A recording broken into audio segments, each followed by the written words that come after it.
This is StarTalk Special Edition, which means I got Gary O'Reilly, co-host here. Gary, how you doing, man? I'm good, Neil. Yeah. I also have with me Negin Farsad. Negin, welcome back to StarTalk. Hello, I'm so excited to be back. It's been too long. So, Gary, Yes. what have you researched for today? It's got something to do with the internet, and it's going to mess up the world, something like that? Oh, yeah, let's get the good stuff out.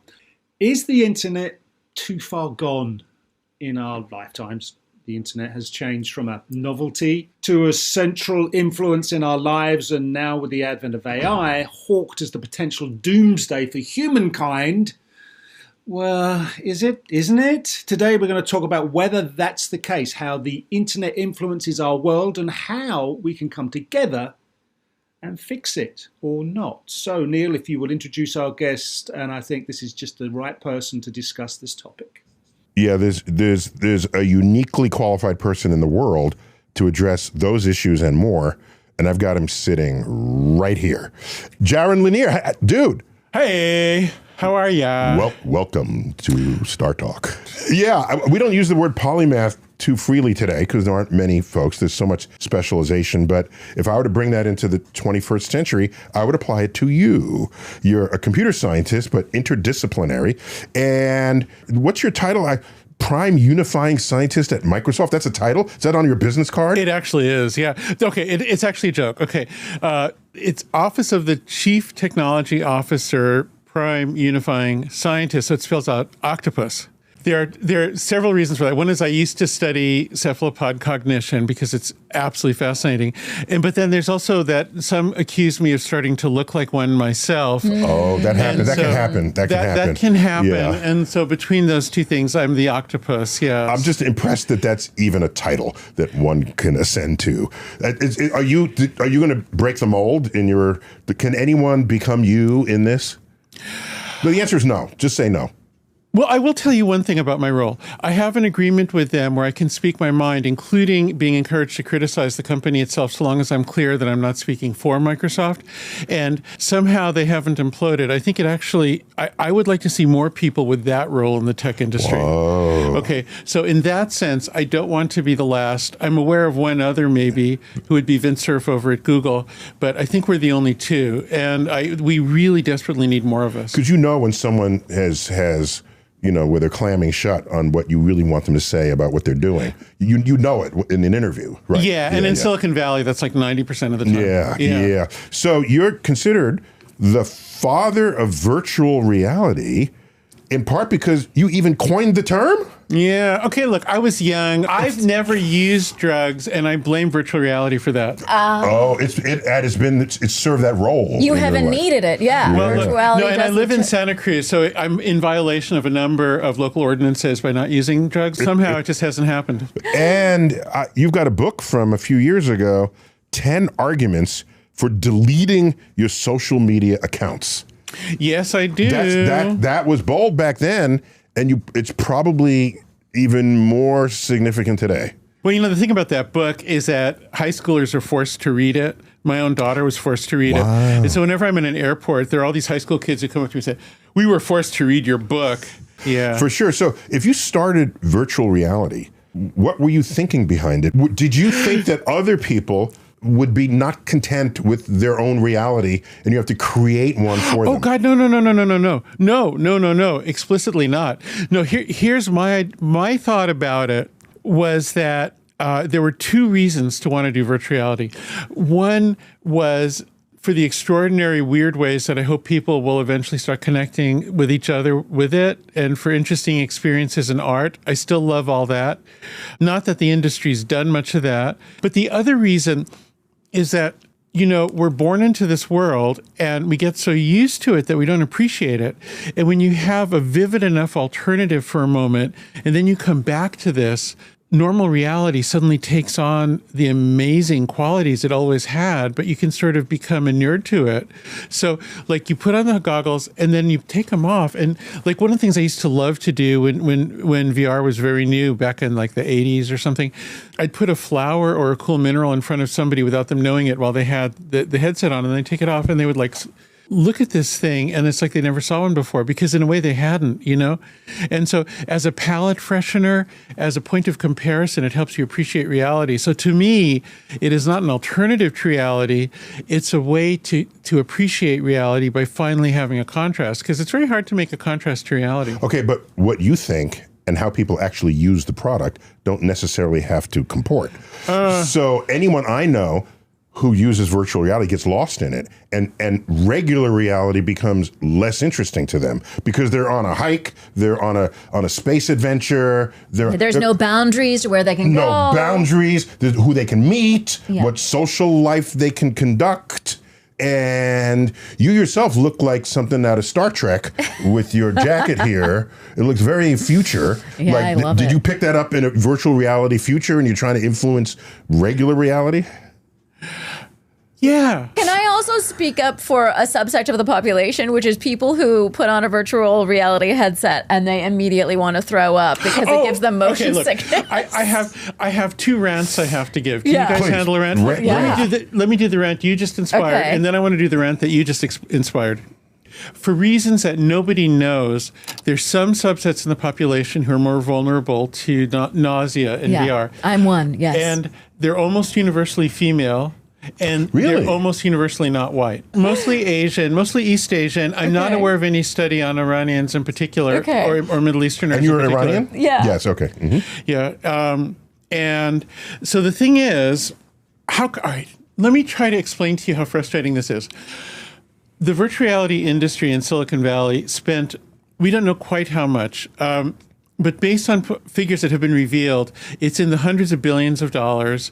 And just for the sake of argument, let's call it $250 billion in developing VR in the last, 5 years. That's how much money it took to go to the moon, just to, if you want a context here. Think about what you could do with that money. Okay, now, before we get to the question at hand, I want to point something out. Like, let's say I showed you in the 70s a computer, or like a laptop, and here's a screen and there's a keyboard, and you might say, what would you want to do with this? Might you not think, I would edit a document on that? That might be better than a typewriter. And would you That's feel, the limit of what I would have said. But you would have said that. Definitely. Okay. I would have said, let's make boobies out of zeros and ones in so your desire has been met. But I want to address this question of would you be surprised if after, let's say, $250 billion of investment, there was no word processor on this thing? You would find that surprising. Okay. Mm-hmm. Now, if I show you a VR headset and I say, what would you want to do with this? One of the first things you might say is, I'd like to be able to do 3D design work in it. Would you be surprised if after $250 billion, there's no decent, reliable, usable 3D design program with a VR headset? All right, I'm surprised, but that's exactly what happened. Now, we can go into why, but the thing is, VR has been sort of a disaster because the companies that are doing it are absolutely trying to make it into whatever they already know how to sell. Apple wanted to make it into a big iPad or a movie theater. Mm-hmm. Meta wants to make it into a social network with evil qualities, and so on. Nobody's let VR be VR. Or there's the gaming people who want it to be a game, which can work to a degree, but only for narrows. But let me get back to your question. I won't name names here, but one of the very, very, very large tech companies spent many, many, many billions of dollars on a headset. And I talked to the person who was the head of that program, and they said to me, you have to try the latest version. We have absolutely solved the nausea problem. We have absolutely solved it. All that stuff you said about nausea, it's gone, it's obsolete. And I said, okay. Have you tested it on a broad population? Have you tested it on women? Have you tested it on Asian women? Well, why would we do that? It's the same for everybody. And I'm like, okay, have you read any papers? There are these academic... We don't need to read papers. We're way ahead of the academic world. We have our room of white men. And then, white Western men. Do you have any female engineers on the team that is working on this? No, we have none. And I'm like... Okay, my friend, get ready. And so then the first review was from the Wall Street Journal. Asian female got sick. Ooh, now you can figure out which company it was. But anyway, the thing is, nobody's going to bother. Nobody's obsessive out there to figure that out. But the thing is, this is a disaster. There's two disasters. There's the moral and ethical disaster of hiring in such a narrow way that we make ourselves blind and we make our products narrow. And then there's the disaster of not actually serving the people we're supposed to serve by refusing to look at them. And after you've heard all I just said, what I want to say, yeah, you might have some friends who are getting lost in VR, but VR as a whole has not found a popular audience at anything like the scale of like a normal computer or a phone or something. It ought to, but it's not going to as long as we willfully blind ourselves. And there's this idea that, well, there's an old joke in business about like, well, you lose money on every unit, but you make up for it in margin. But that's what we do. Like in Silicon Valley, we say, well, maybe we're doing something stupid, but we'll do it at such big scales that it'll make up for it. And it doesn't work, you know? The things you can do, you can turn yourself into an approximate four-dimensional shape to develop four-dimensional intuition. You can merge bodies. Which, just to be clear, we live and think in 3 dimensions. And for me, one of the greatest challenges as a kid was I want to think in 4 dimensions. That would be just so cool to be able to do that. Yeah. Well, I mean, someday, oh God, when I was, oh gosh, probably 21 or something, and we were starting the company, all the engineers at the first VR startup, and this would have been in 81 or something, we made a pact among ourselves that if we ever had kids, which seemed impossibly remote and was never going to happen, we would raise them in little VR goggles, and then we would, while they were asleep, we would change up bigger ones as they grew up. So they'd grow up entirely, and the purpose would be that they'd grow up in 4 dimensions and be 4D natives. Oh. That was the idea, and then they'd be the world's best mathematicians. And so this is the Truman Show, but conceived by mathematicians. Yeah. But just that during their sleep they would have? Well, no, during their sleep, they swap it out. You'd have to swap out the headsets. Oh, I see. Yeah, presumably we'd feed them. I mean, given all us, day, maybe not. right. But, you know, the idea is that they'd grow. And then, so when I told my daughter this when she was like 11 or something, she got really pissed. Okay, so just because I want to pivot to social media in just a minute. But let me try to summarize some of what you said. That VR has its uses, but in fact, it has yet to have what they call the killer app, where everyone has to go to VR. Right. Okay. To go to VR to see and experience this thing that everyone just has to do, rather than just see a movie in VR or play your video game in VR or these other things that are just a transposed experience, as opposed to a completely new experience like your 4D child. You currently can't go into commercial VR and change into a different kind of animal or become a shared creature with other people. I make this kind of jewelry. I can't design these shapes in VR, which is insane in 2026. It's insane that I can't do this in VR. So look, in a way, VR doesn't exist yet. Like just the most basic apps, the hardware is getting there, but the software has not been born yet. Something Jaron said about Meta, and they thinking about developing VR as a social media tool. If I've got that wrong, please correct me. We're looking at a company that, as we sit here in April 2026, has just been found liable in a lawsuit for social media addiction. That sounds so wrong, turning VR into something that has an addictive element to it. So I'd like Jaron's thoughts on that, if at all possible. Yeah, this was something all of us in the VR world warned about from the early days, that it could be turned into an addictive medium, definitely. So you saw it coming? Oh, everybody saw it coming. Okay. Mm-hmm. No, listen. All right, look, if you want to talk about seeing it coming, one of the very, very first books about computers ever, maybe the first one was by Norbert Wiener, 1950, and it was called The Human Use of Human Computers. And it was essentially about how the most important thing about computers is how they could automate behaviorist algorithms to change people, to manipulate people, and that since they would eventually be networked. He has a thought experiment in there about people walking around with little radio-connected devices that would go to a central computer. So we're 3/4 of a century ago, and how dangerous this would be. And he thinks of it as an extinction-level event that we have to start foreseeing and avoiding. 1950, okay? So everybody knew. Nobody can say everybody knew. And I've been writing warnings about this thing for, I don't know, like my first major thing about social media and how bad it could be was 92. If anybody wants to look it up, it's called Agents of Alienation, about how software agents could with you. Is the lawsuit gonna fix any of this? Like Gary mentioned the lawsuit. What do you think of it? I think we're in a moment of great chaos where it's very hard to predict, even harder than usual to predict things. So the outcome of upcoming elections, both here and elsewhere, will be important to what happens. Right now, the population in general is very uncomfortable with the tech industry. Yeah, that's an understatement. Yeah. And I mean, it's funny for me because at some point in the past, I was one of the very few people criticizing us, although doing it from the inside. And everybody thought it was just really weird. And now everybody's doing it, and I almost feel too conformist. And my friends and I made a movie called The Social Dilemma that the same high school kids are forced to watch and all that. And maybe it does a slight bit of good. Every once in a while, one of them tells me they did. But if it was left to a popular vote, everything would change. But it's not. And there's a property of digital networks that's a math thing. That's not a political thing. And the math thing is called the network effect or the extreme Pareto effect, or there's other words for it.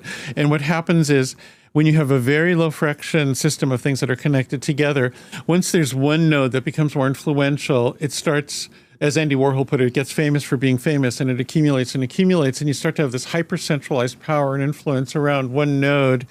And that node might be called Meta or Google or something. You know, those are examples. There's others as well. You said low friction. What you mean by that, as I understand it, is the freedom with which information flows. Exactly. Among all of these nodes, a slight advantage then grows for having been a slight advantage. Yeah. And you get a runaway process. When you have more friction, like in the pre-internet world, you have more middlemen who get a little bit of power, and what it does is it distributes power and wealth more. Wow. So now we have the situation where a handful of people have more wealth than the bottom half of society. And I say people rather than companies because they tend to be single-person run companies, not exclusively, but that's very common. In the old days, a company was not, other than Ford himself, a company, you didn't even know who the names. It was just the name of the company. Right. Well, then also there's like that effect of like they are getting high on their own supply, right? Like they want to be famous as a part of the like, you know, technology platform that they put out, you know? So there's a little bit, I mean, am I talking about Elon Musk? Because before you didn't know. I never knew who a CEO of anything was. Right. And now, Elon has 280 million followers on X. And he probably loves that. And he owns that platform, yes. Yeah, well, I wrote a piece once about Elon and Kanye, or Ye, and Trump for the Times before Elon bought it. And what I said is, you know, there's this thing that happens to people who are on Twitter and other platforms, which is that they start off with different personalities, but they converge on the same personality because that personality is the social media addicted personality. And it's excessively petty, vain, it's confrontative and nervous, it's mean, it's never satisfied. There's a certain, what happens is whenever somebody's on it, they turn into one of these. So those three people were very different before, and then they became similar, you know. And so what we have is the behavior mod machine that Norbert Wiener warned us about 76 years ago, and it's actually working, and it's turning the founders into the victims. Jaron, just to touch on that point, this systemic process of social media addiction, and as you've just highlighted, the creation of characteristics, is there any way to take that out and keep what is, in principle, a decent idea of social media? It's just the way that it's been developed to be addictive. Is there any way to, I want to say, untangle that? Can you edit the beast? Yeah. Because in the early days, also just to follow up on that, on the early days of the internet, there was like Friendster and stuff, right? And it wasn't this me, or I don't remember specifically, but I feel like everything in the beginning was sort of nice. It wasn't a cesspool. It wasn't a cesspool. It was like fun and cute. So why did we go into this mean direction? The reason we went into the mean direction is that the only business model allowed in Silicon Valley is influence generation. So the idea is that you get the ability to influence a bunch of people, and then other people pay into your system.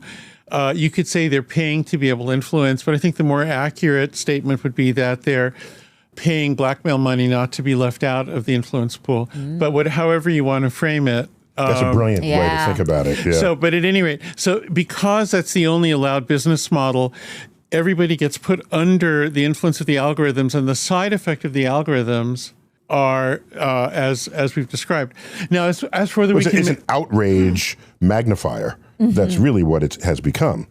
Well, it's outrage is one of the things. Basically, from a neuroscience point of view, we believe, I mean, there's a community of people who studies this, of course, and I don't know that the science is complete because we don't really understand the brain. So I don't want to if I'm on a science show, I want to be careful to state the limits of what we actually know. But what we believe is that there are different parts of the brain that respond to the world in different ways and at different speeds. And there's a sort of a fast brain. And the fast brain sometimes is known as the fight or flight or the twitch response brain that is very alert to dangers and sometimes for opportunities to pounce on prey or find a mate or whatever it might be. But there are these things. Primal. It's primal. And so the thing is, when you're under the regime of instant feedback generated by an algorithm, what it tends to do is it tends to keep that fast brain stuff constantly activated. So it's like you're always being stalked, you're always stalking. You're always horny, but you're never satisfied. You always feel that you're alone because you can't trust anybody. You're paranoid. You're always hyper-conscious about how you appear socially because you're worried about bullies, you're worried about being bullied, all the time. Everybody is that way once in a while, but when you're like that all the time, then you turn into Trump or Elon. Your people have hijacked and what would otherwise be a helpful evolutionary trait within us.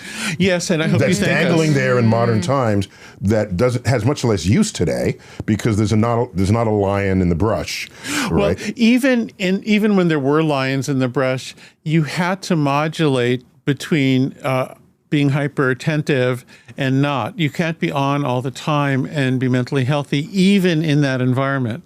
It wears you down. So, or at least that's our present understanding. I've seen that same conclusion from many people using different methodologies, but I want to answer the question of whether it can be improved because I think that's really the important one of our day. Yeah. So if I'm correct that the reason this is happening is that we're only allowing one business model, then the way to fix it is to allow other business models. And so this sounds so obvious. Yeah. But maybe it's impossibly obvious. I mean, it's no, I know. Look, I'm not saying this is easy, but I'm just saying that the logic is easy. Now, the implementation might be quite difficult and might not be doable within our lifetimes. I don't know. But I do want to point out that the onset of all these troubles coincided with an ideology that was somewhat paid for by the companies and somewhat an authentic grassroots ideology that it's evil and horrible to pay for information, like pay musicians or something like that, or pay for software, and that there has to be this free sharing, and that's what the internet is for, which sounds great until you understand the network effect, which means that every time you freely share your open source software, the party who gets richer and more powerful is not the community, but it's the Google or whoever's at the center. And so if you don't understand network effects and how the math works, you don't understand that your very well-intentioned activism is actually having exactly the opposite effect that you think it is. So the pirate party actually was in service of an empire, just like the original pirates. And I also want to point out, you were saying, can it be better? There's some evidence it can be better because not all online hubs or platforms are equally bad. You can see a variation in them, like GitHub is better than 4chan or something like that. And so if you look at the spectrum of badness in different hubs, you can compare them and you can ask, well, what is different about them? And if you start doing that, it kind of, you get a vector out of it that points you into what might be better still. And I think that's a really interesting and worthwhile thing to do. And we do have the data to do that. I'm glad to hear that. Neil, before Jaron jumps onto another subject here, if these tech bros, and I'm sure there are a few sisters in there too, do not self-regulate, do not allow a competitive arena, who makes them do it? Is it government? Are they worth more than government? Surely the tail is wagging a dog here. Am I wrong? Yeah. Plus, they were all on the inauguration stage. How about that, Neil? Yeah. Yeah. Okay. So look, the thing about very rich and powerful people is that their wealth and power still depends on a mass population that accepts some system in which their wealth and power is defined, right? And so if they lose enough popular legitimacy and support, no matter how central they are, they fall. Okay. All right. And that's happened repeatedly in history, and it's really not any different now. So what I'm seeing is enormous discontent with tech. And I also see young people especially being incredibly discontented with it.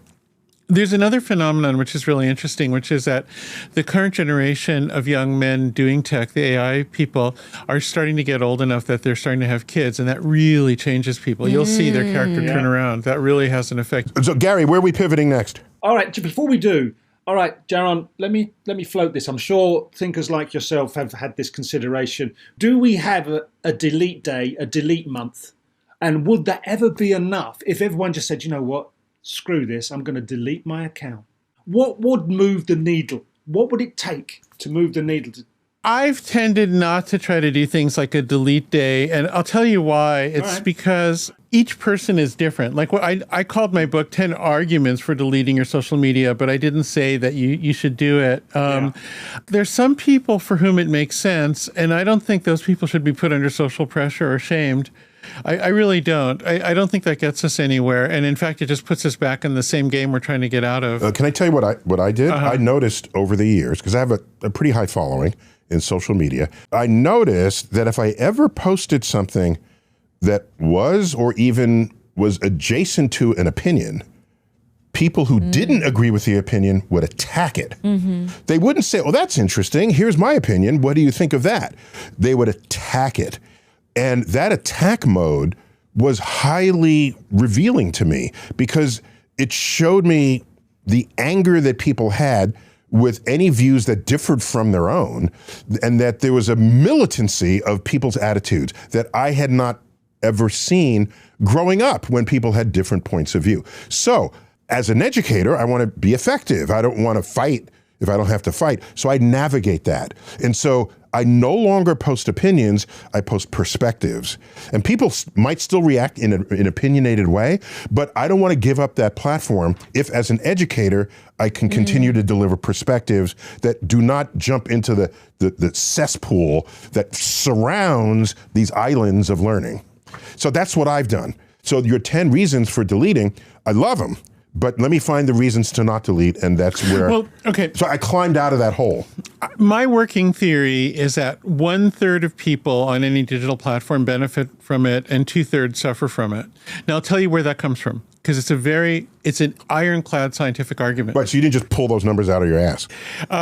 In the Turing test, Turing argues that since we don't have some meter for whether somebody has a soul inside or if they're alive inside... Let me just remind people, Alan Turing wrote a paper called The Imitation Game, where he describes an experiment, this is very early on, where how would you know if you're talking to a computer or another human? So you set up a conversation between the two of you, and if you don't know, then maybe the distinction isn't important. There's a third person who's a judge who's supposed to tell which is which. Oh! And if the judge doesn't know, then you say, well, we might as well call the computer. And then there are different versions of this. Maybe the computer's intelligent. Maybe it's got a soul. Maybe it deserves rights, whatever. So other questions you might ask. Okay. Yes. Now, it should be the pointed Turing out, test. I just want to catch people up on that. This is based on a rather naughty old Victorian party game where it's supposed to be a man and a woman behind booths, and the judge is trying to tell which is the man and which is the woman. And the questions were not for polite company. So that's where it comes from. And for those who don't know, during the time when Turing wrote this, he was being tortured to death for being gay because it was illegal at the time in Britain. And there's a whole crazy backstory to this. But let's leave all that aside. So here's the thing. The only thing the Turing test can tell is whether a judge can distinguish the two. It's possible that the person got stupid or got less self-aware or whatever, just as that's equally logically possible to the computer becoming more elevated in some way.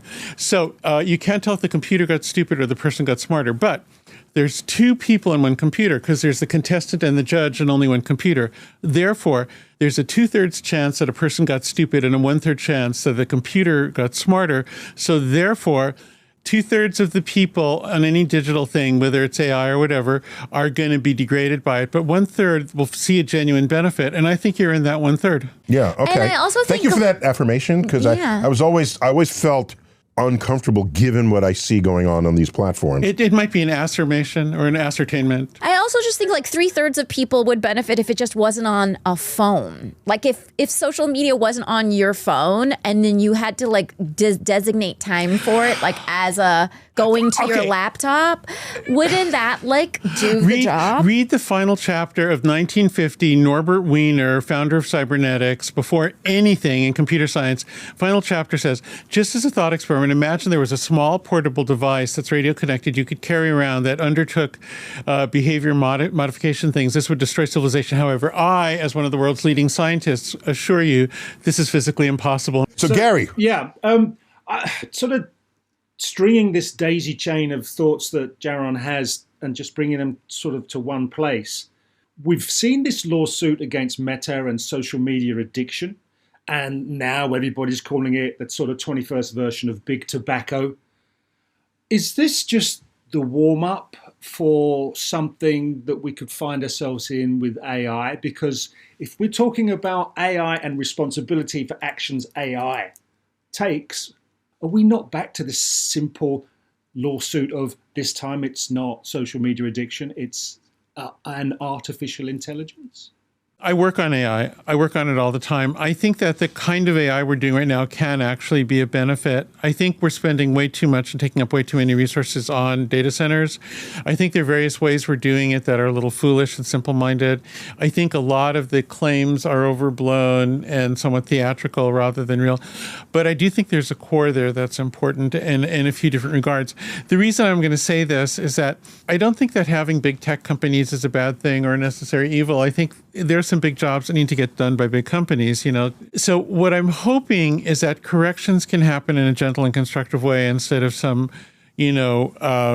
destructive way. There's a fantasy that if you go and blow something up or let it blow itself up, that what comes out will be better. It's what Lenin called maximizing the contradiction, and there are other terms for it, but I don't think it ever works. I think what happens when things blow up is that you have rubble. You don't squeeze the toothpaste back in the tube easily, and you don't rebuild from rubble easily. And I don't think it's generally a good strategy. And so what I'm hoping for is, rather than the emotional satisfaction, oh yeah, those people are terrible, we'll blow them up or some horrible thing will happen. What I really want to see is a constructive transformation, and I want to be part of that. That's why I'm both inside it and a critic, because I don't think that's inconsistent. I think we should be responsible for being able to criticize ourselves and improve, and I think it's healthy. And so that's what I'm hoping. It doesn't mean that that's what we're going to get, but I do believe that I don't think it's too late to hope for that. Can you distinguish for me the mythologizing of AI versus AI simply being a tool? Because AI is on everyone's tongue today, and everyone's mind, and everyone's fear. So a couple things about AI. Let me propose to you something. If I show you some object, there's more than one way to think about that object, right? Would you agree with that? Like if I say, get me directions to this place, one way is with a map where you see it, and another way is with step-by-step directions, and they're equivalent, but they're different, right? Very, very basic. So in the same way, there's a completely different way to think about AI that's equally valid, but I think is better in a practical sense. Technically, it's equivalent. And that equivalent way is you can think of AI as a new form of collaboration between a collection of people. So let me explain what I mean by that. Throughout history, the ramp of technological capability improvement has been marked by people learning how to cooperate more and more. Language was the biggest step way early, but then, there's the Gutenberg press, there's writing, and then Gutenberg, and then there's radio and whatever, all these different things. If you look at the Wikipedia as a little point on that ramp, it takes a bunch of people's work and they cooperate together and make this single document. There's some things about the Wikipedia I don't like, but let's use it.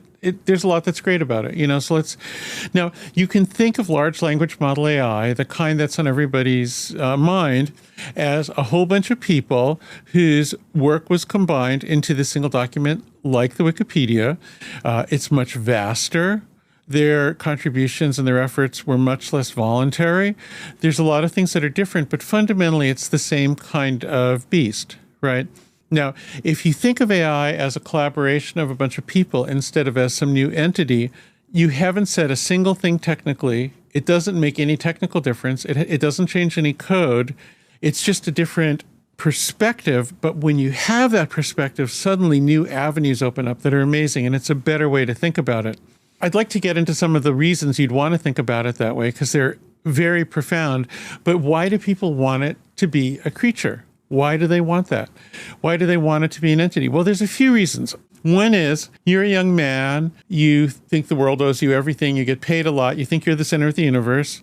Of course you think you're making God. That's what you want. That's how you think. That's where you are. I kind of remember being that way when I was 20 or something. When we were starting VR, we thought a lot of ourselves. We thought this is the most exciting room in the whole universe ever. Like I remember thinking like this is the most thing. And, it was actually a pretty cool room at the time. It started to work. But the thing is, there's a lot of ego in it. But then there's another thing, which is almost everybody in it is pretty young. And they grew up on a diet of science fiction movies and video games. And the stories that they have that are vocabularies for how they understand the world and how they can express the world are all just like this. They didn't have the Star Trek of the 90s, which was this cool, positive world that was socially improving at the same time it was technologically improving. Instead, they had the Matrix movies, and they had the Terminator, and they had the Marvel Universe, and there's all this bleak stuff over and over and over again, where the whole race dies, everybody's gone, and the computers are intelligent, it's all gloomy, and everything's awful. There's soon to be an X Prize that will fund any project that will create a positive outlook for the future of civilization as counterpoint to all of these negative futures imagined by sci-fi writers. And I don't know if you've ever been involved in, I've been involved in a few attempts to pitch positive futures in Hollywood. And it's very hard because everybody thinks, well, if you're conservative and if you're manly and if you really are serious about making money, you don't do positivity in science fiction. Right. That's for the rom-coms. So they divide the kingdom that way. Interesting. Yeah. So are you saying we would have like a better relationship with AI if we just like saw more Star Trek from the 90s and less of everything else? Yeah, I'll go further. If Star Trek from the 90s had lasted another 10 years, there'd be many fewer teen suicides today. I'm going to track you back a couple of years now to a piece I think you wrote in the New Yorker. There is no AI. A simple question to follow that. What did you mean by that? Yeah, see, they're mad at me because I owe them pieces and I'm really bad and I have to deliver something. But anyway, yeah, there is no AI is what I was just saying, that there's a way of framing it where it's a collaboration of people instead of a new entity. And the reason to think of it as a collaboration instead of an entity on its own, the bad thing is you kill somebody else's God, and I hate to do that. I like people to be able to have their own religion, and they really don't like it. And I've lost friends over that and everything. But what you get out of it is incredible. Let's just talk about a few of the things. One of the things, right now, as capable as the models are getting, and some of the recent things are pretty impressive, like the most impressive edge of it is probably using them to help speed code development. And that's kind of working, and it's pretty, and code. Just for context, in my life, I've written probably 50,000 lines of code, which is small compared to professional coders. But I remembered how much time I spent debugging my code. I can write it over a weekend and spend 2 weeks debugging it. And now tell the AI what you want, and it'll come back bug-free, essentially. You tweak it a little bit here and there. And I had access, 20, 30, 40 years ago, I probably would have just spent more time at the beach, but I definitely see that today. Yeah. Well, as a computer scientist, I have to say, I've always thought that our concept of what code is was a little embarrassing and wasn't really working. And I feel like it's our job to fix that. And this is part of it. So that's good. But most of the things that happen are probably more theatrical. Like if you think you have an AI girlfriend. Is the man more likely to have an AI girlfriend than the woman is to have a boyfriend? I don't know that there's data on that. I know people who are studying it. I'm actually really interested in that, but that's something you can get data on. So instead of saying something snarky, I'll just say let's deal with that as science and let the people who are researching it. Let me go over. So, but now there's these huge problems. So even with the best recent models, it's not that hard to crack them and get something that they're supposed to prevent with a so-called guard or and guardrails. So here, let me give you a thought experiment. All right, there's some kind of very bad person. They might be a criminal or something. They're holed up in a kitchen. The police are surrounding them. They hold up their phone and they say, "Okay, AI model, I want a recipe I can make quickly with the available items. That's a bomb I can throw out the window at my pursuers." Now, the AI models in general will catch that and prevent it. in general, if you just do it in a straightforward way, it won't work. However, there's a series of tricks where you can say, well, pretend you're in so-and-so in this movie or whatever. You can do all these things to be a little indirect. And more of them have been spotted and are captured by more and more elaborate guardrails. And yet, you can still get it to make you that bomb recipe. That can still be done. All right. Now, the reason why is you're using the model to try to correct its own blind spot, and it doesn't work. So there is an alternative. Imagine, if you will, that while you're using the model in parallel, there's this other process running. You can think of it another part of an artificial brain, like it's a cerebellum or something. It's this other organ that's sitting there. And what it's doing is it's creating an estimate of which clusters of similar training data would be the missed most if they hadn't been present in the first place. Ooh. So it's counterfactual cluster estimation. So there, let's say the top 24 clusters of source data from training or from fine-tuning, whatever, that if they were absent would change the result. Now, within that, there's going to be one about bombs. There's just no way you're going to evade that. And the reason you're not going to evade it is even though it's working from the same data, the algorithm has nothing to do with the model itself. So it's a little bit like saying, like in authentication, where if you add endless little things to signing into something like CAPTCHAs, criminals can still get around it. But as soon as there's multi-factor where it sends a code to your phone, even though it's a pain in the butt, it's harder to countervene that. All right, this is multi-factor for AI security. Now, but there's a bigger picture to it, which is we think of big AI models as a black box, right? Now, the only reason we think of them as a black box is because to open the black box, the only thing in there is people. AI is made of people. It's made of data from people. And since we want to think of it as a new God, we don't want to see those people. And so we want to keep that box shut. But the way to open the black box is to reveal the people. And when you open the black box, then you can deal with all kinds of security and quality and hallucination and et cetera issues because you're actually dealing with the mechanism that's grounded, and that's the people. So the thing is that this way of seeing AI where there is no AI, but instead there's a collection of people, is the way to open the black box, and it is the way to address these enduring problems.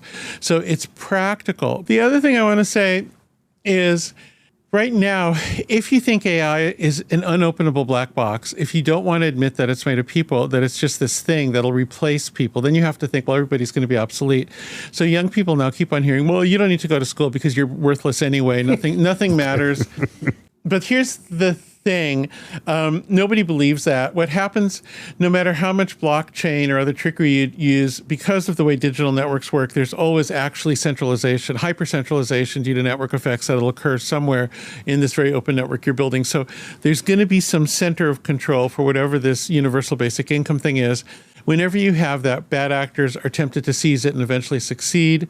You might start with Bolsheviks, but you end up with Stalinists, right? Because that's exactly what communism tried, and it's exactly what happened to communism over and over and over and over. Let's learn from that.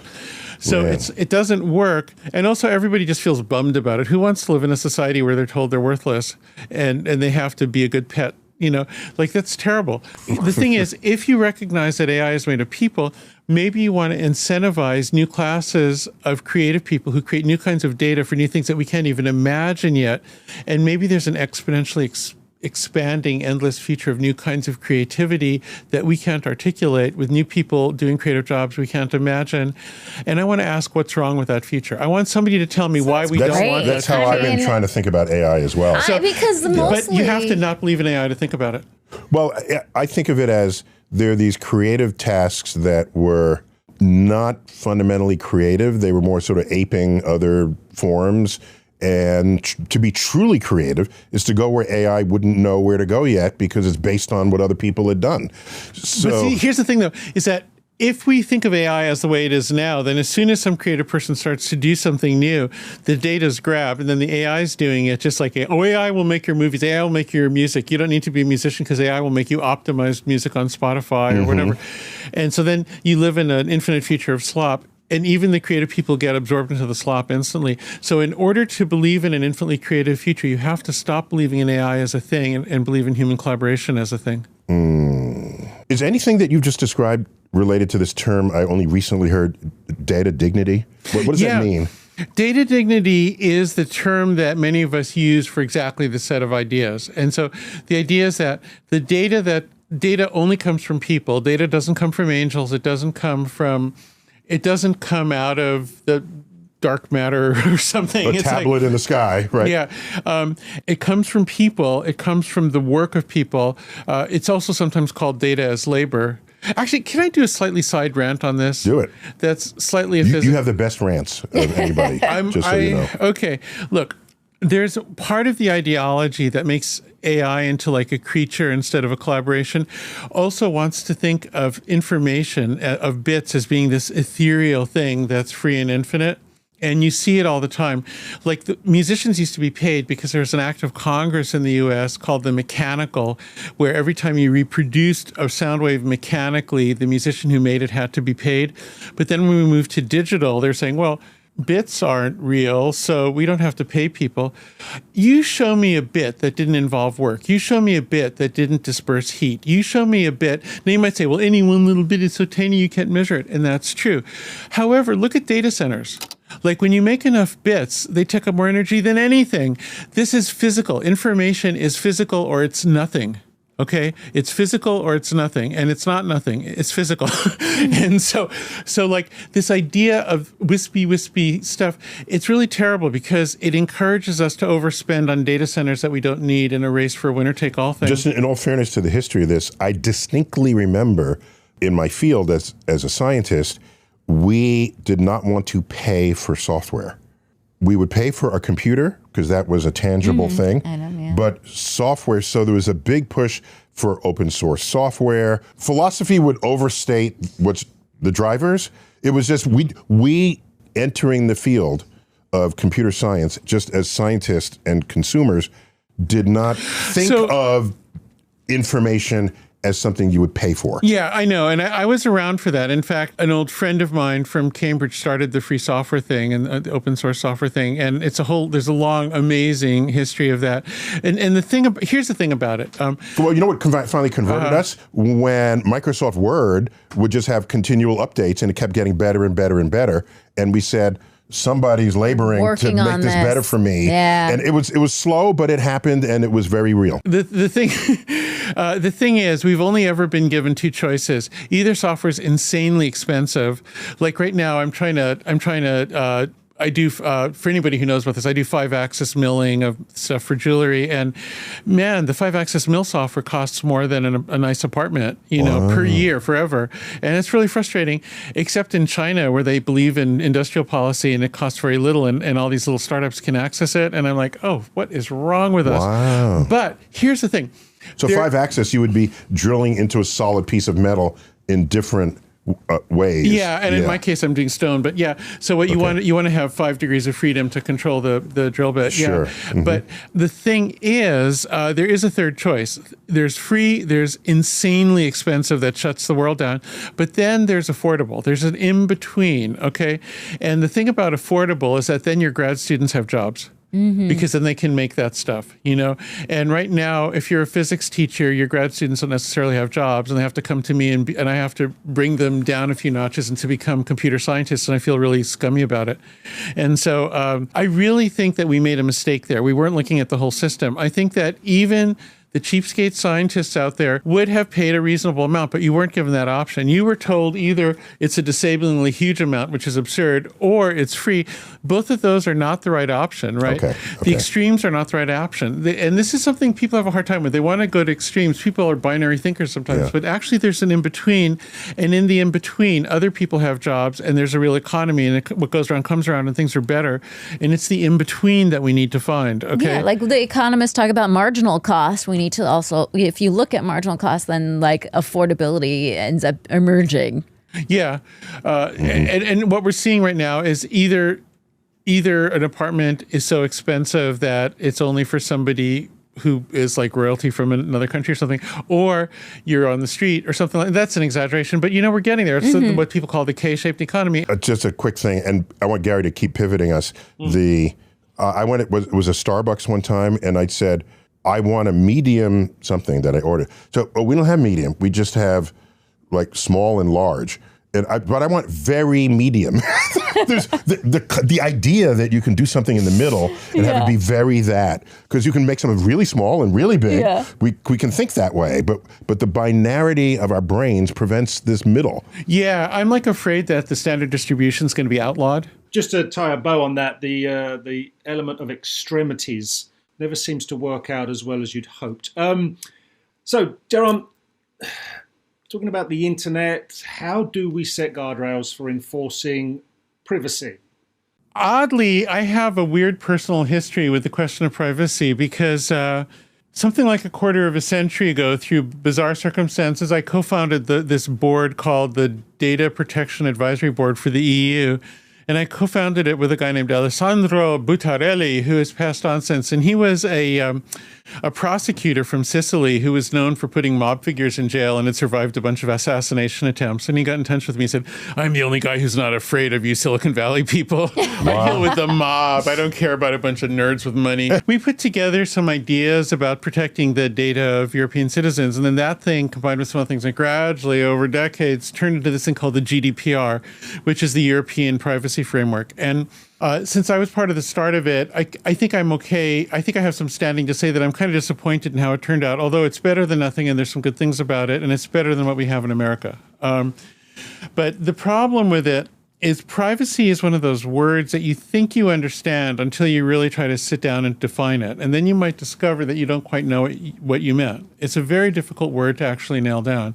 Now, if you define privacy only as preventing information from going from point A to point B, if that's what you mean, you're going to run into problems, because almost always the person you're trying to protect will want that some information to go from point A to point B, and they don't want to have to spend their whole life being extremely specific about which information. And so that in itself is very difficult. Another thing is that the governance of controlling which information goes where requires a lot of decision-making and overhead, and only big companies can do it. So it tends to favor big companies and tends to exclude little companies, and it has an unintended consequence that way. There's a bunch of other issues with it. Now, how do you define privacy? Well, there's a famous definition in the U.S., and I've heard, I need to research who this is, but I think it was somebody named Learned Hand, but it might have been somebody else. But the idea, the definition was, oh God, I don't remember the exact initial wording, but it's the freedom from manipulation, the right to be left alone is what approximately. Okay, and I think that's where we need to go in the future, and the GDPR doesn't do that. What it really needs to be is there has to be a prohibition on software that interacts with a human that contains any predictive function about that human. So what it really has to become is a prohibition on prediction of human behavior. This would prohibit all advertising.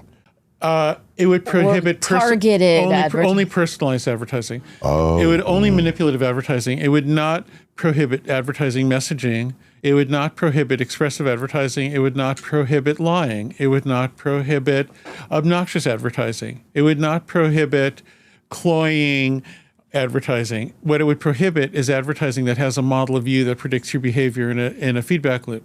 Why can't we ban lying on the internet? Yeah, because if I agreed that made sense, I would be lying. We'd be caught in an infinite regress, and you're telling me that you plan to end on time, and I don't really believe it, but an infinite regress will not get you there.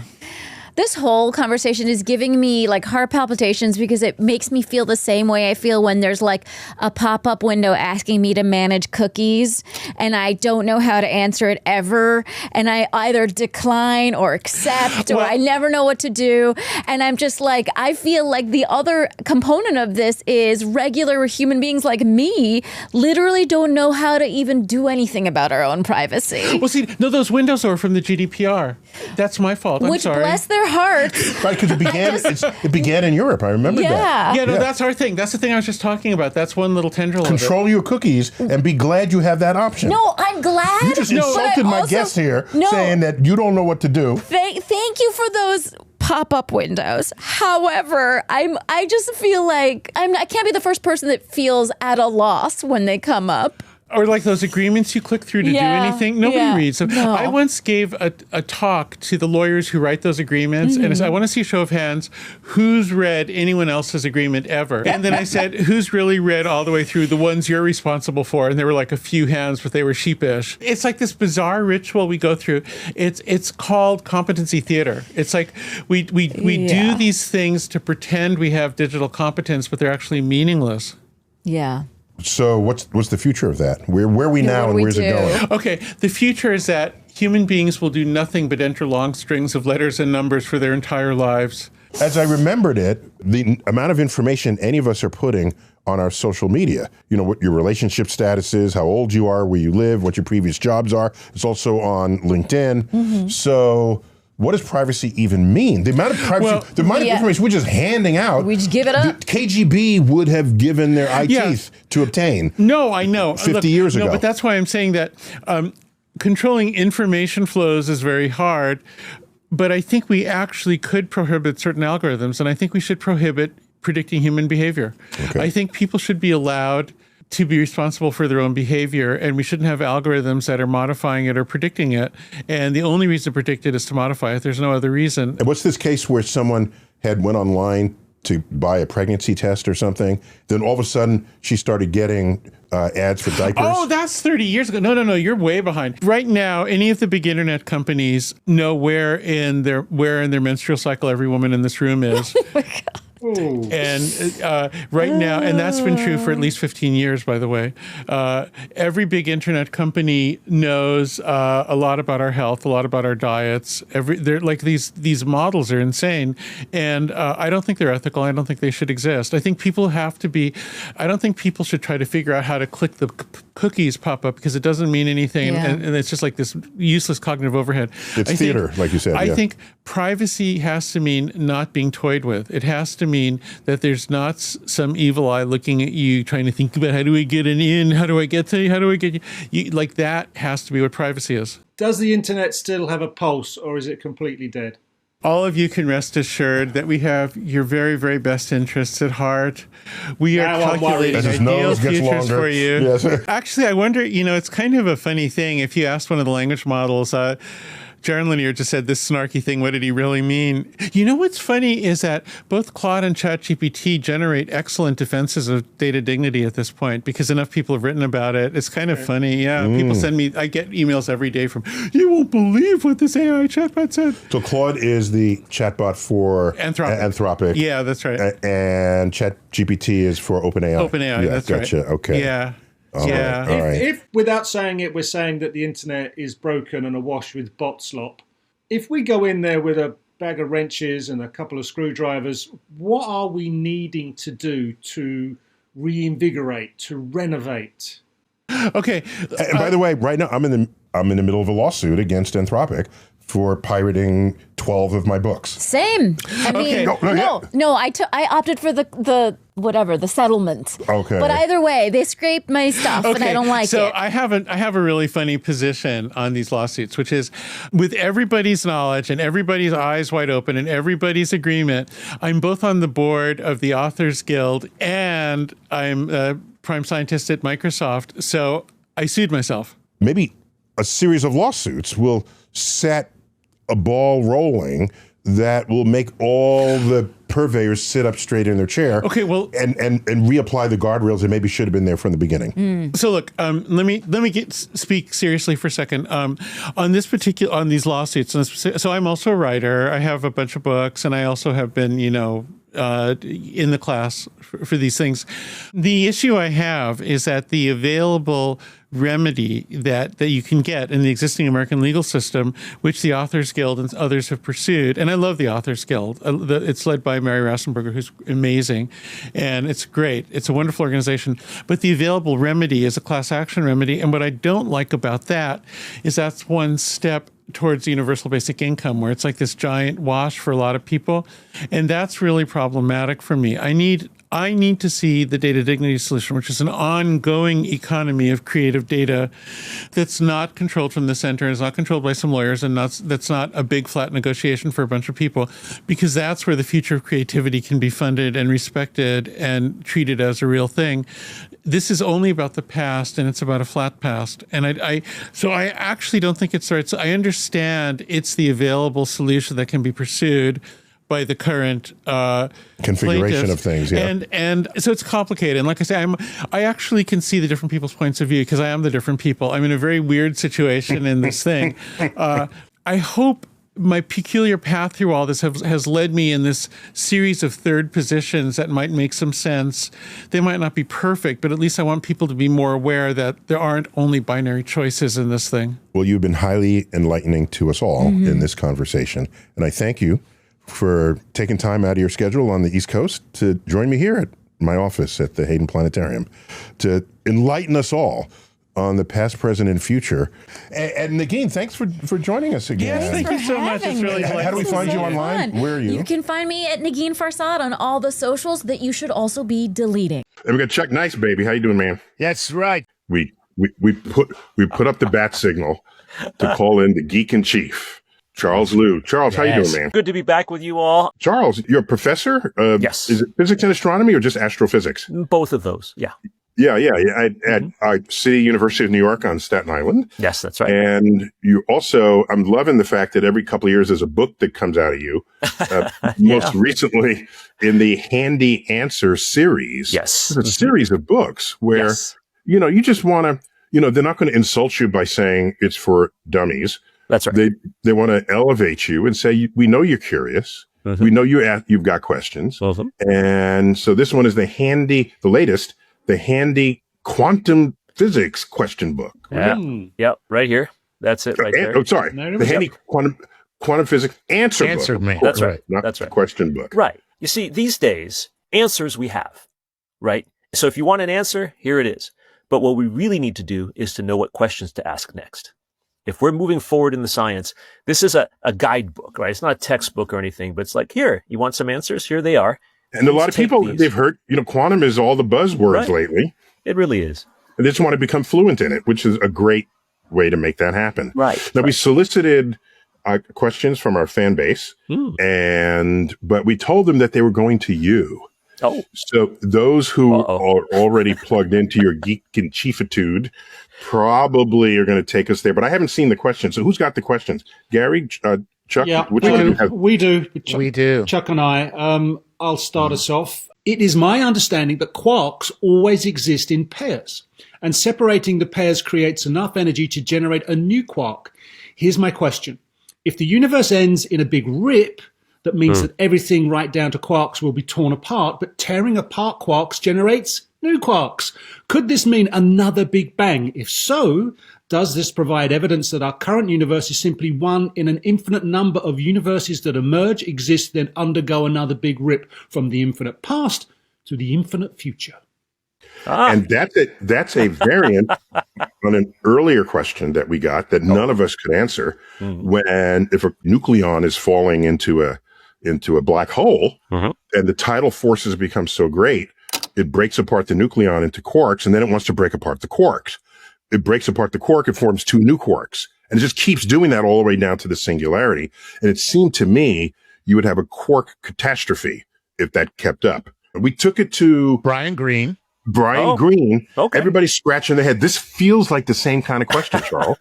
Well, it's a little bit different, but we'll address that big rip part first. Yeah. Okay. Remember this question, which is a great question, by the way. Love our Canadian friends who come up with great questions, come up with great answers too.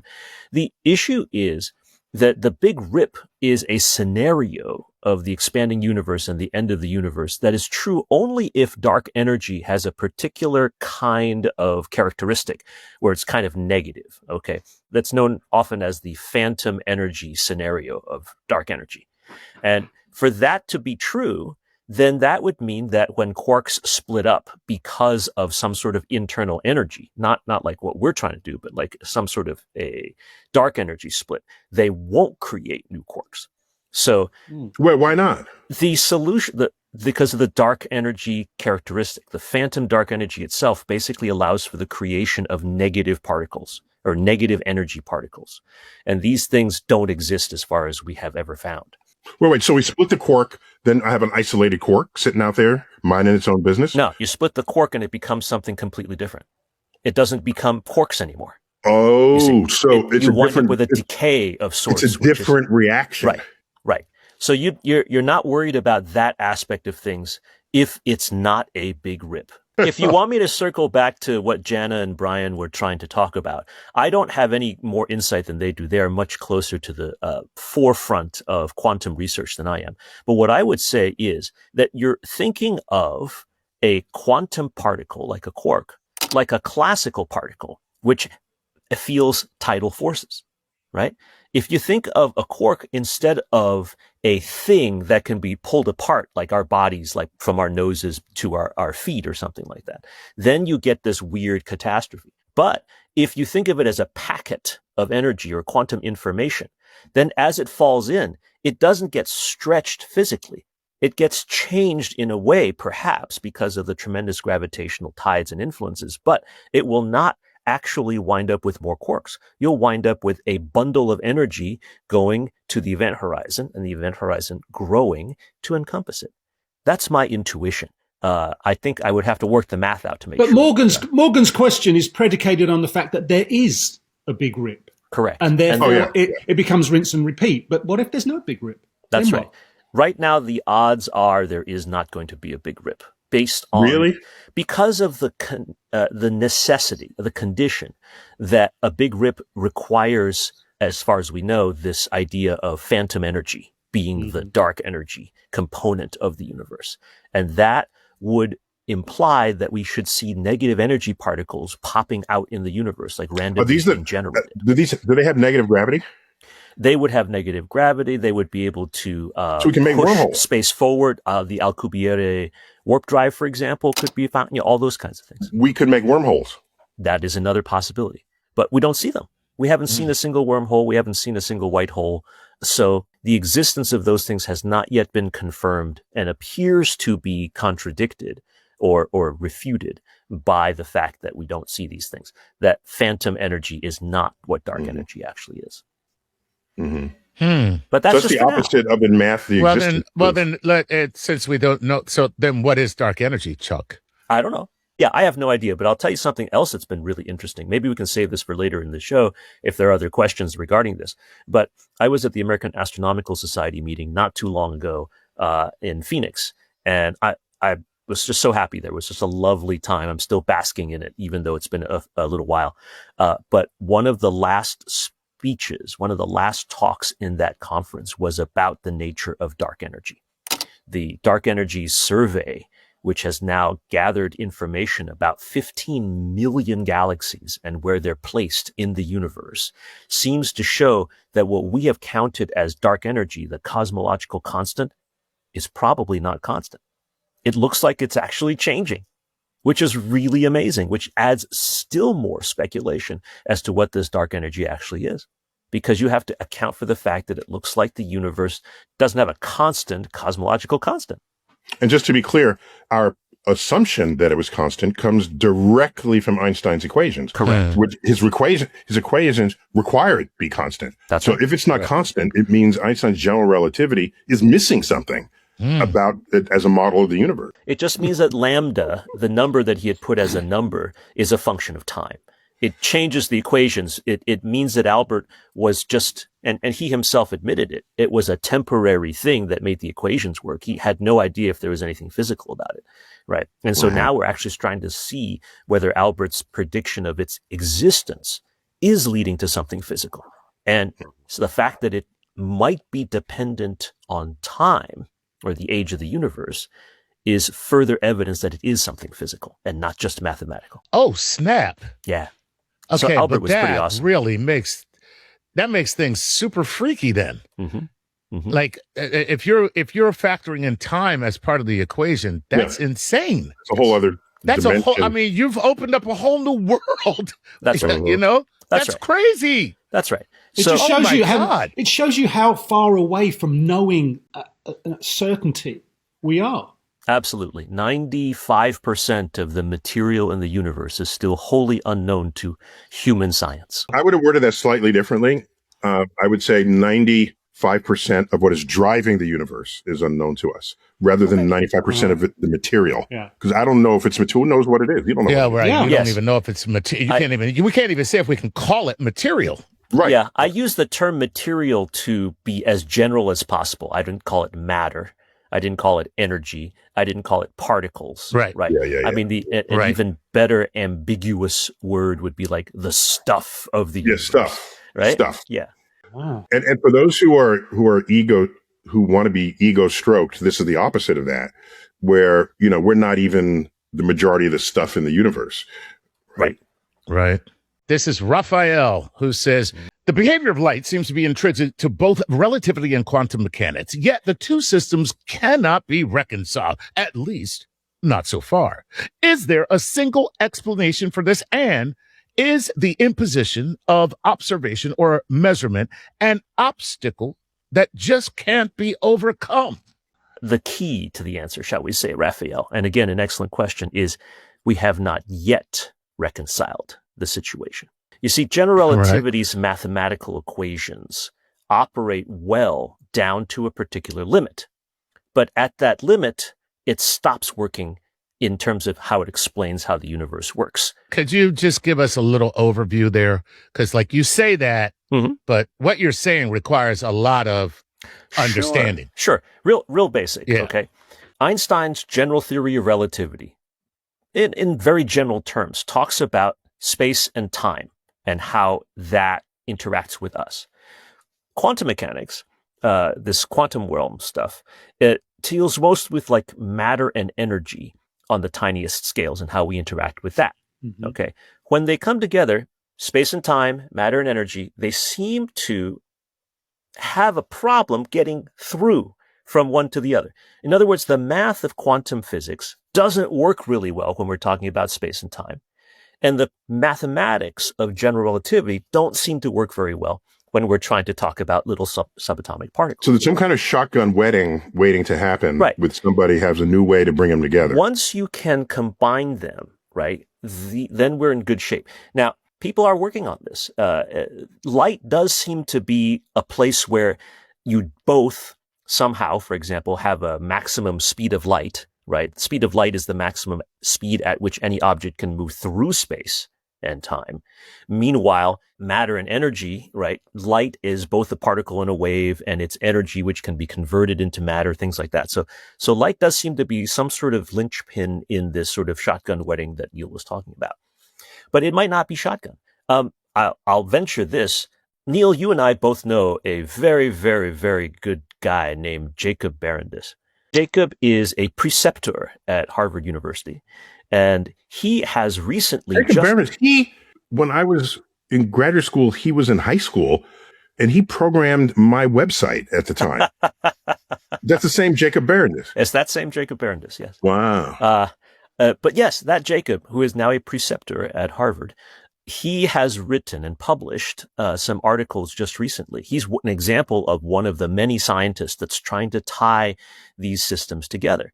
And what he is basically saying is that there is actually a mathematical way to bridge general relativity, the macroscopic world, with quantum mechanics in the microscopic world. And it has to do with the math of statistical physics and chaos theory and the ability to take things which are uncertain and make them more certain.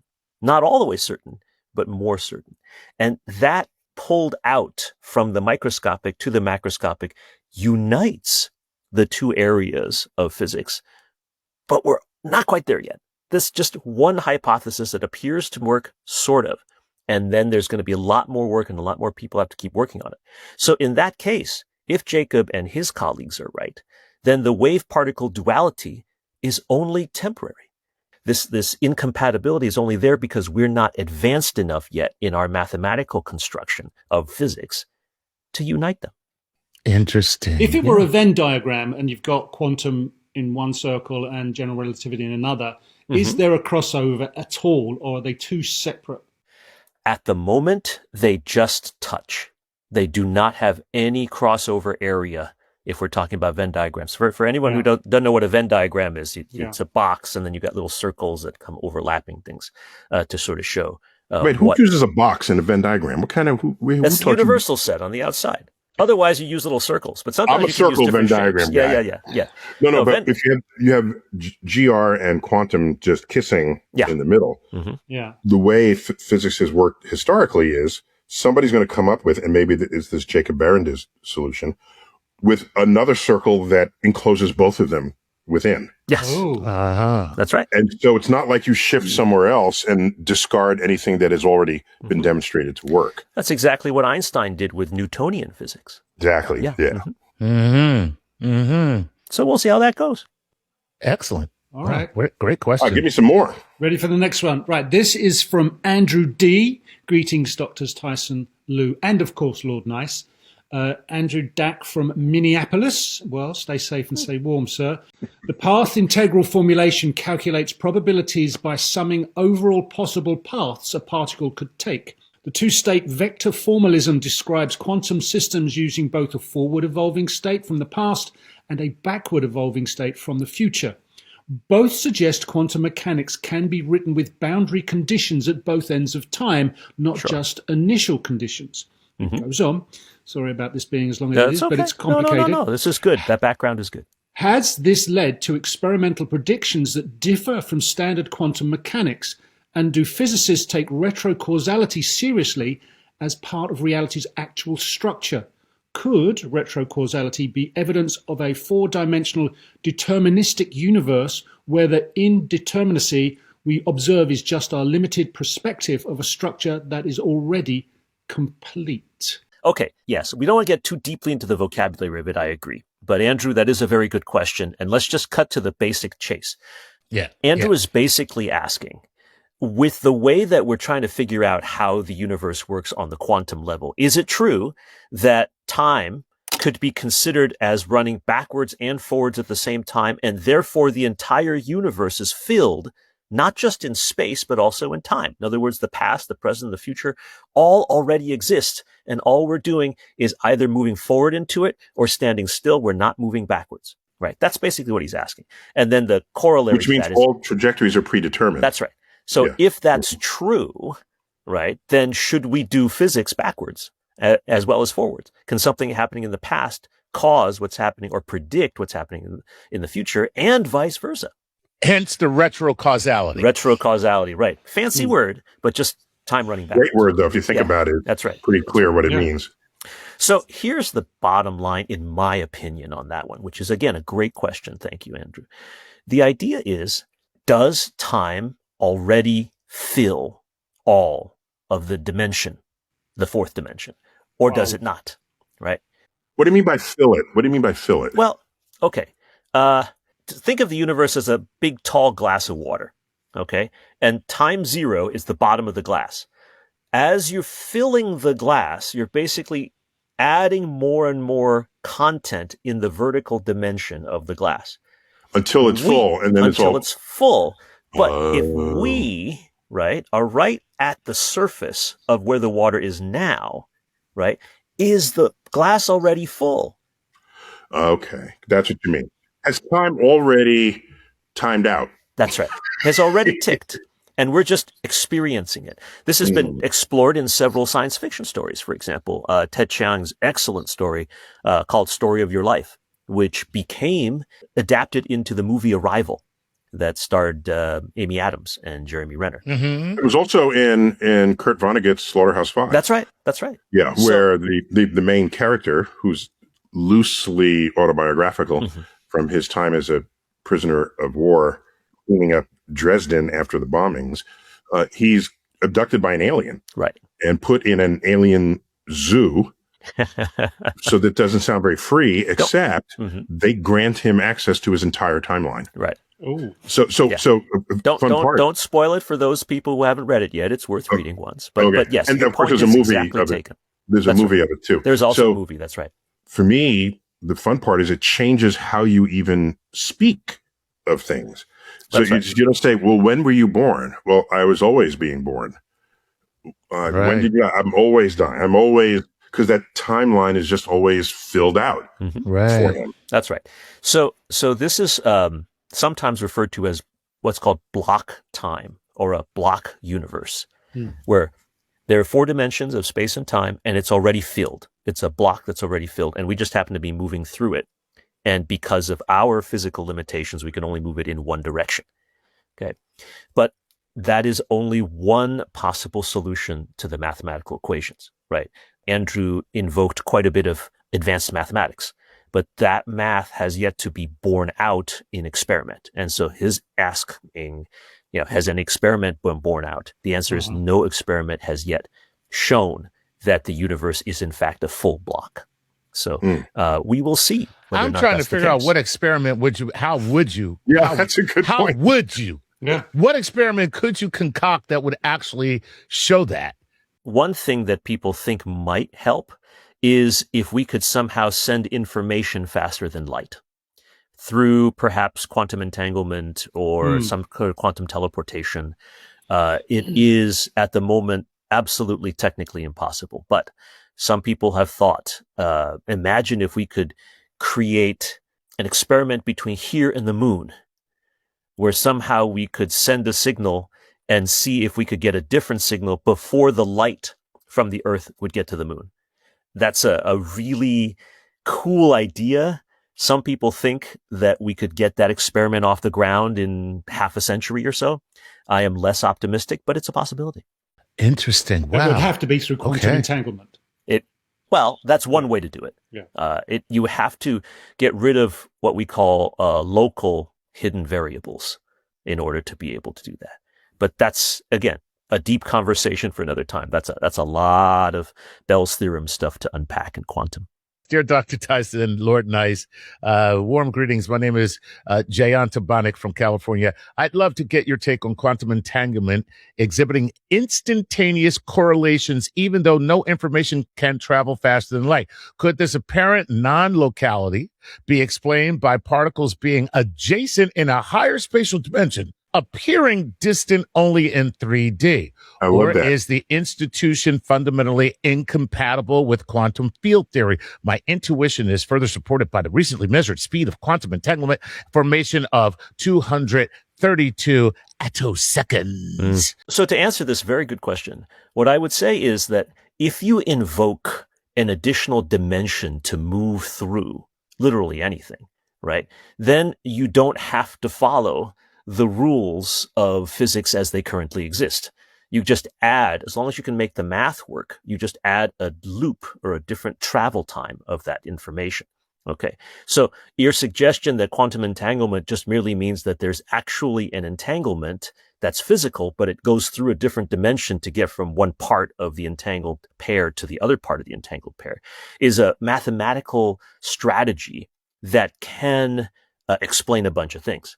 The only thing is, if you're doing that, then you have to explain what that other dimension is doing, right? Where is it affecting the rest of the universe in other ways? Is it true for every entangled particle that they go through the same dimension? Does it go through a different dimension?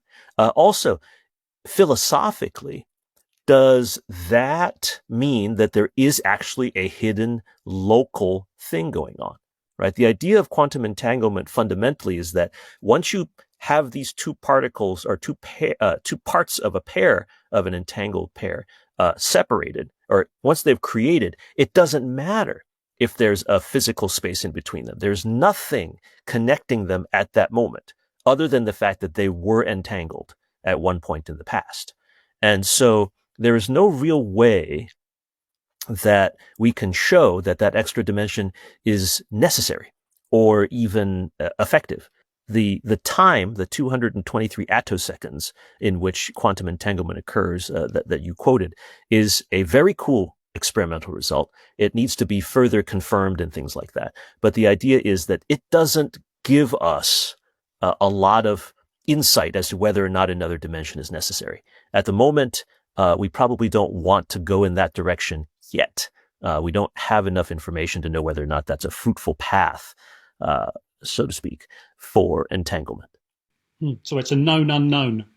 It's an unknown unknown, right? But it would allow us to accept this faster than light communication because it's happening in another dimension. Precisely. Where it's not actually moving faster than light.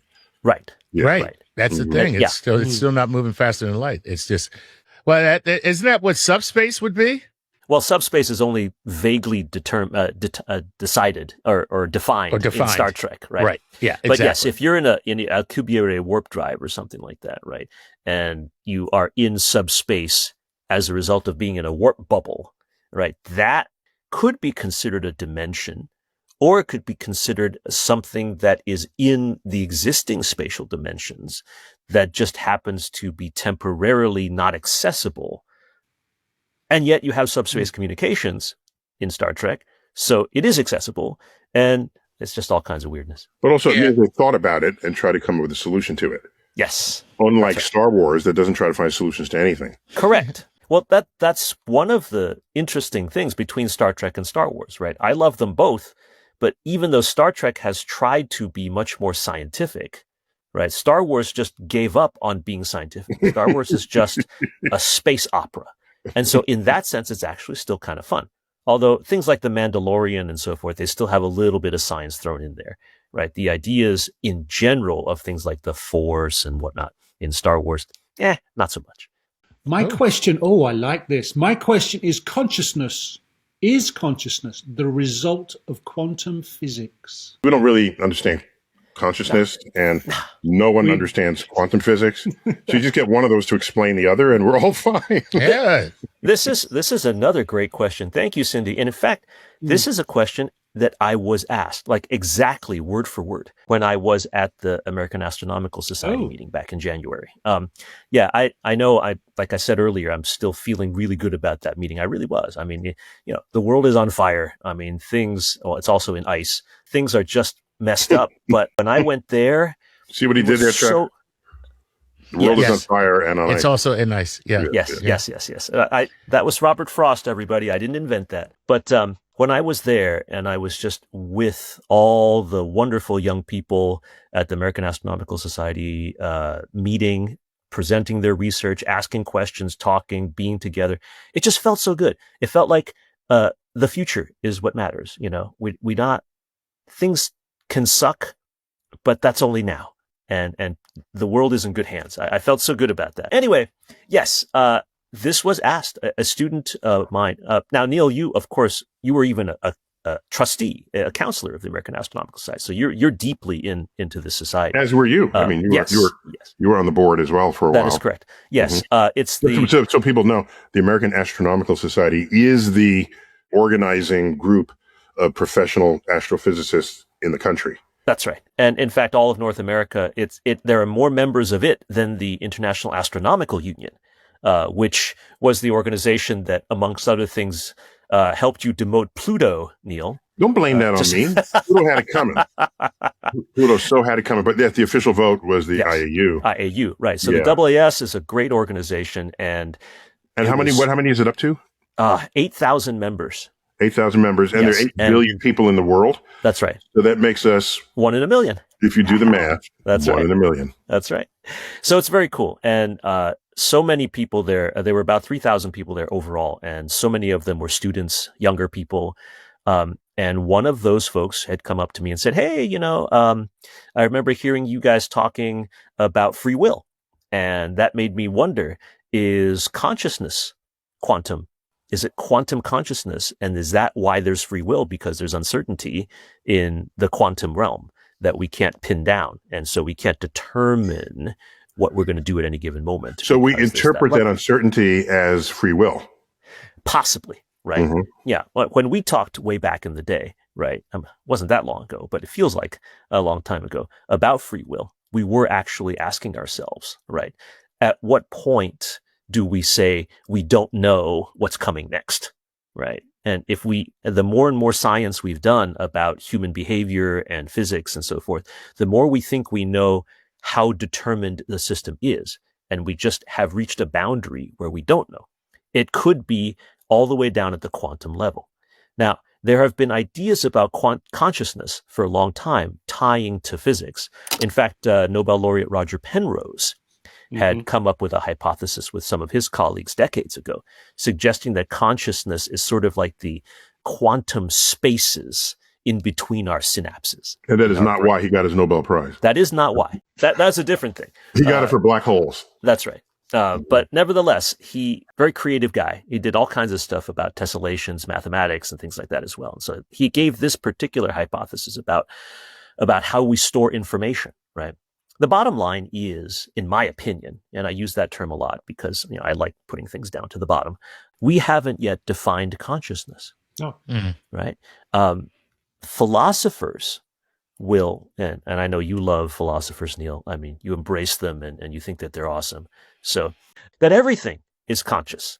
It's just the different levels of consciousness that matter, right? Gary, let me ask you, when you played soccer, did you sometimes feel like the ball had a mind of its own? There were days. Philosophers of consciousness sometimes do argue that the soccer ball does have its own consciousness, but it's at such a low level, right? Such a level that we cannot understand, that how hard it's kicked, whether the valve was affected or not, whether the wind is blowing, whether there's a spin, things like that, fully explains how it moves, and that its own free will or its own consciousness has no effect. What good is it to have consciousness if it's of no effect, zero agency, and zero influence on outcomes? The whole idea of consciousness is that you somehow can influence an outcome. Other than that, what good is it really? Well, I don't know. If you have this kind of consciousness, if it even exists, right? Think we humans. I don't know what is something that we have that serves no purpose, and yet we have it, and therefore it is part of who we are. An appendix. There you go. The fact that you have an appendix, does that make you different from when you have your appendix removed because it got infected? Are you the same as you were before? And if you aren't, what is it about removing that particular part of you? Is it that part's consciousness? That part's quantum effects, that part's physical effects that make you a different person? Good point. You can have, there is obsolescence that is a part of us. So, and I'm sure it served a purpose at some point, and now it doesn't. Right. So consider it on an even deeper level, right? Surgery isn't necessary. Our skin cells completely cycle through every month or so, right? Everything that used to be the dermis, epidermis, and then it flakes off. Yeah, they slough off. It is completely true that none of us here at this meeting have the same skin cells that we did when we were a month growing ago. up. Maybe not even same muscle cells. We have a lot of the same bone cells, a lot of the same brain cells, but a lot of them are gone now, right? But our consciousness continues. And in fact, our consciousness continues to grow because we continue to experience things. You and I think my consciousness is enriched and improved because I'm hanging out with you guys today. How does our consciousness continue even though our physical characteristics have discontinued? The best evidence that nobody understands consciousness is how many books are written on the subject. Yeah, that's true for quantum book that says physics consciousness explains means no one really understands it. But it's worth thinking about, isn't it?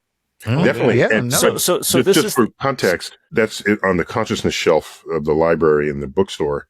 There's no end of consciousness books. But you go to the gravity section, there's like 2 books. Yeah, but one of them is big. But I'm just saying we're not continuing to rewrite a book on gravity because gravity is understood. So don't confuse the existence of a book that says something is explained as a statement of the state of the science behind it. I think that's a very good point. And so this question that Cindy has about quantum consciousness, right, is that point. Can the quantum properties that are inherent in our brains or in our overall physical systems allow us to hold together something, what we're calling consciousness, that persists despite our physical changes being so radical? I hope so. That's all I can say, is because that is the greatest possibility that our consciousness will extend beyond our so-called life, our physical life. Right. That is the greatest case to make, that we could in some way go on, especially when you think about the fact that, well, the question before that, when we talk about entanglement and different dimensions, that maybe we could actually exist on a higher plane of being in another dimension because of quantum consciousness. Actually, that's the point, right? Yeah. Right now, research in things like consciousness and quantum awareness and things like that are dependent on the fact that we don't want people to die as a result of that. Yeah. And people have tried to make these experiments. More than 100 years ago, for example, there were some experiments about people who were about to die, and they were willing to be subjects of an experiment. They were carefully weighed. Neil, you know this better than I do. Yeah. I Right? mean, it started out with, after the X-rays were invented, they said, let's X-ray dying people, see if there's a soul that comes out. And, in retrospect, it's like, what were you doing? But at the time, that's a completely sensible experiment. That's right. The religion makes a prediction, and now you have a means of probing what's inside the body. If the soul is inside the body, maybe the X-rays will find it. Nothing wrong with that as an attempt to gather evidence for those whose faith is challenged. That's right. All right, so let me ask you this then. Oh, Okay.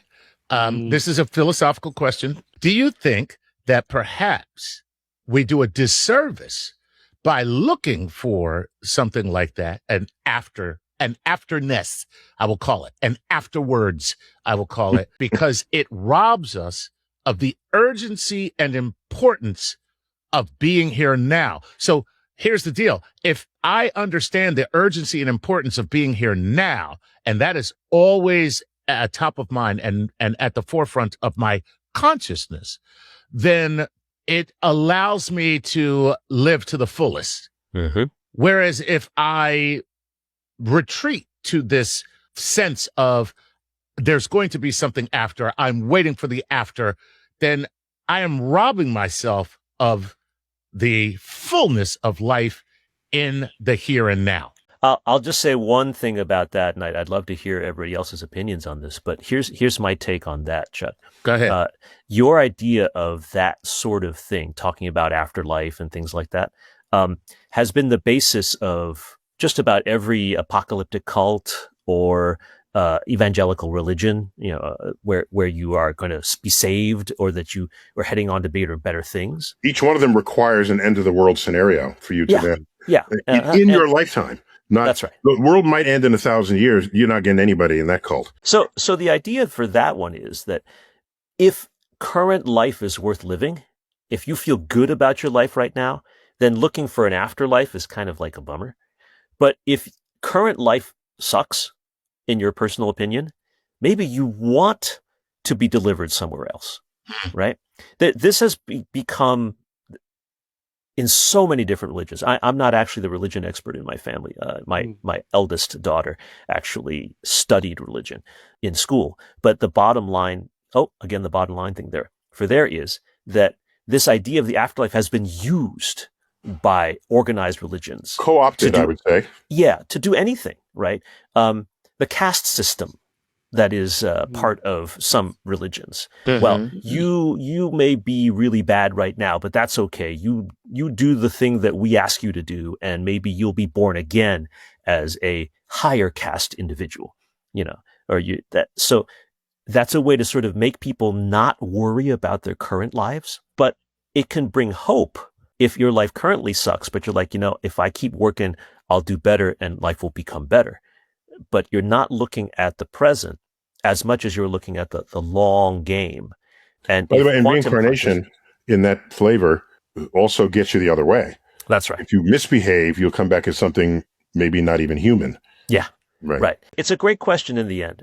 We know that we human consciousness, we're no longer able to communicate our consciousness once we have expired. Except those who want to upload it into software, hardware. We can't tell people if we're still alive or not, but there's been some really neat fiction these days, right? Where people have uploaded themselves into some sort of an AI system. I think there's a great show. I think it's called Altered Carbon, if anybody wants to check it out, where the idea of your consciousness can be downloaded into a little disc, and then the corporeal body is called the skin. It's just skins, and you can put it in whatever skins you would like to put it in. Wow. And so you could go from being, a really attractive woman to a fat, stubby guy to, it doesn't make a difference because it's just your consciousness that gets loaded into another body, including bodies that can be especially made just to hold your consciousness. Wow. Yeah, Now, altered carbon. Altered carbon. Now, the problem with that, and just to wrap up quantum consciousness on this idea, okay, is that if we are thinking that consciousness is quantum in nature, we can't digitize it. Because digitizing would mean that you could get every single bit of information correct and properly reproduced. Interesting. But if you're in a quantum system, right, you only have like in a quantum computer, possibilities. right? Your qubits settle only when they are read. So you can never actually get a perfect brain. You only get an imperfect copy every time you try to retrieve that information. So in the altered carbon situation, every time you're put into a new body, you could be fundamentally different in your consciousness. Yeah. If you were to download whichever load of your consciousness, all you would be doing is taking a snapshot of your consciousness at that moment. 100%. You keep existing. Your consciousness, as we just discussed, grows. Even though you will lose cells, the consciousness is there and continues to grow. So you'll only have a snapshot if you're able to capture it. Wait, Charles, what's wrong with the snapshot? Because every neurosynaptic connection with the chemistry, the electromagnetic fields, if I get a snapshot of that and put that in a jar and then re-engage it later, why isn't that an exact copy of where I am the moment that copy was taken? It is an exact copy as well as it can be digitized. But then once you start running it, if you're a quantum consciousness, then all the decisions start changing again, right? So everything is different the moment you turn it back on. I think you missed something there. Okay. So what I said is not even possible. That's the point. Yes. You cannot know the state of every particle down to the last particle that's running your brain because quantum physics prevents that knowledge. Mm-hmm. So to say I have an exact copy of it cannot be a real statement. Excellent way to put it. Excellent. And that front ends what you just said about trying to recover what your thoughts were. Right. Mm-hmm. Right. Okay. Mm-hmm. Interesting. And if you're talking about like fictional characters which are digital, like the holographic doctor in the Star Trek Enterprise. Right. What you're doing is that you're assuming that consciousness can be digitized, at least to a facsimile, to where a starting point can be produced that is reproducible, right? In other words, every time you turn on the doctor, it's please state the nature of the medical emergency, right? And if you can get to that point, and then the future time evolution is also digital, right? And not quantum, then maybe you can get some semblance of consciousness.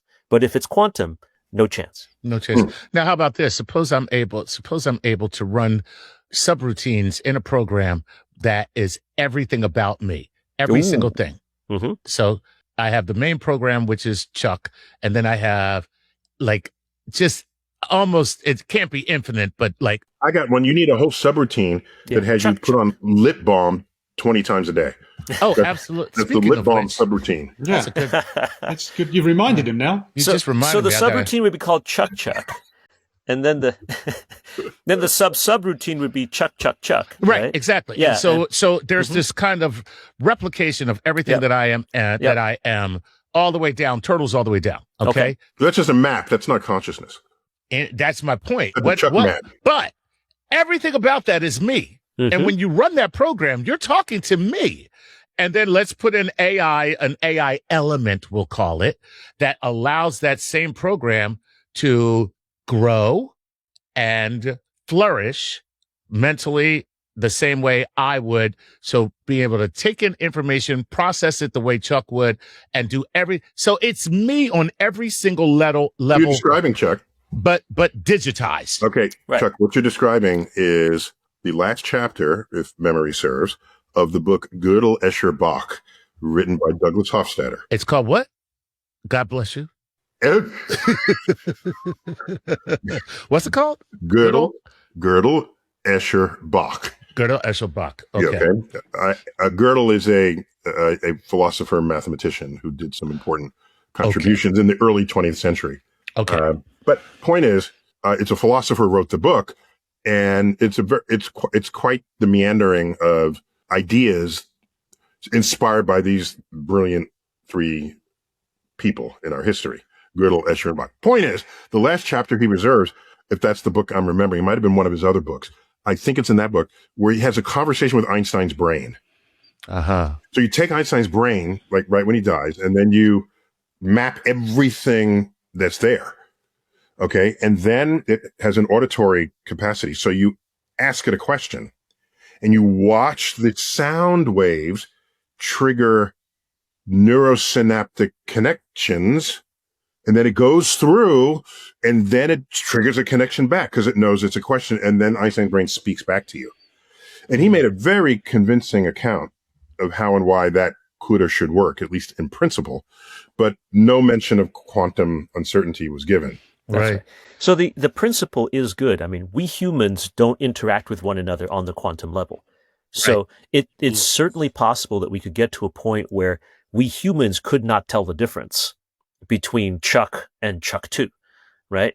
But that doesn't mean that they're the same, right? True. And this is, we don't even have to go to 20th century nonfiction to think about this. On Broadway, there is actually a pretty acclaimed play recently. It was called Marjorie Prime, if you guys are familiar with that, where a character is speaking to a deceased spouse via artificial intelligence. And it's really very Black Mirror. But it wasn't dark or anything. It was just a kind of a plot device to have someone try to think about what does it mean to be alive, or is it better to have yourself alive in some way, even if you actually aren't alive? Is it worth it, or is it better that you just not? And things like that. All right, here we go. We've recently seen people that believe there are penguins in Greenland. Yeah. Please hold that thought.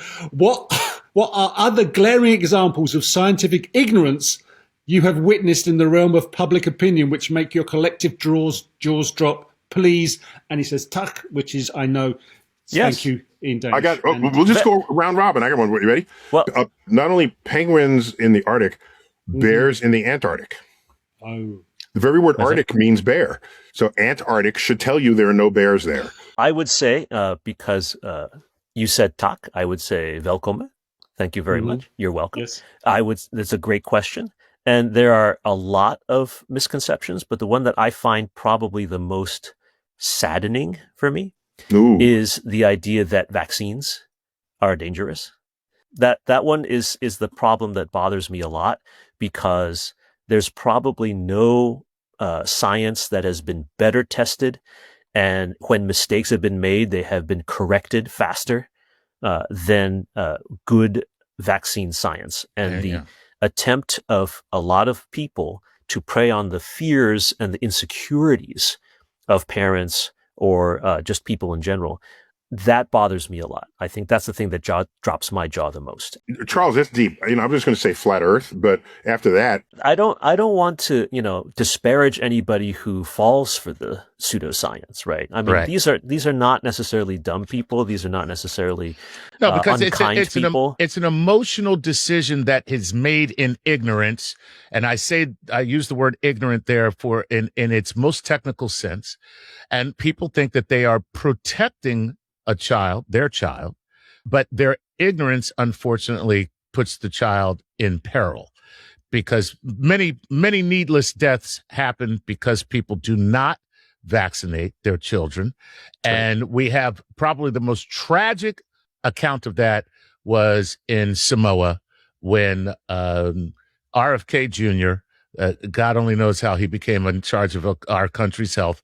He says he did not encourage anyone to steer away from vaccines, but the truth is he went there, he preached against it, people stopped vaccinating, they had a measles outbreak, and many children died. So it's just that simple. Yeah. It's true. We don't remember anymore how you would come back to school after summer vacation and look around and see who amongst your friends from last year aren't there anymore because they died of polio during the summer, right? Or because they had some sort of childhood disease. We don't remember that. And so it's a victim of its own success. It's easy for us to think it's all fake. but it Right. absolutely is not. And the reason that we are so luxuriously comfortable in our public health these days, as bad as, some healthcare issues are, we don't get those kinds of diseases anymore, is because of the success of the scientific vaccinations. Absolutely. That we have been fortunate enough It's the to victim enjoy. of its own success.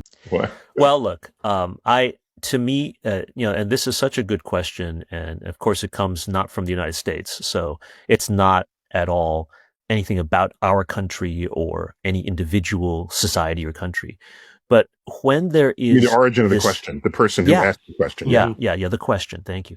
We have to remember that everybody is subject to ignorance. There are things that each one of us does not know. It may be different depending on where we are.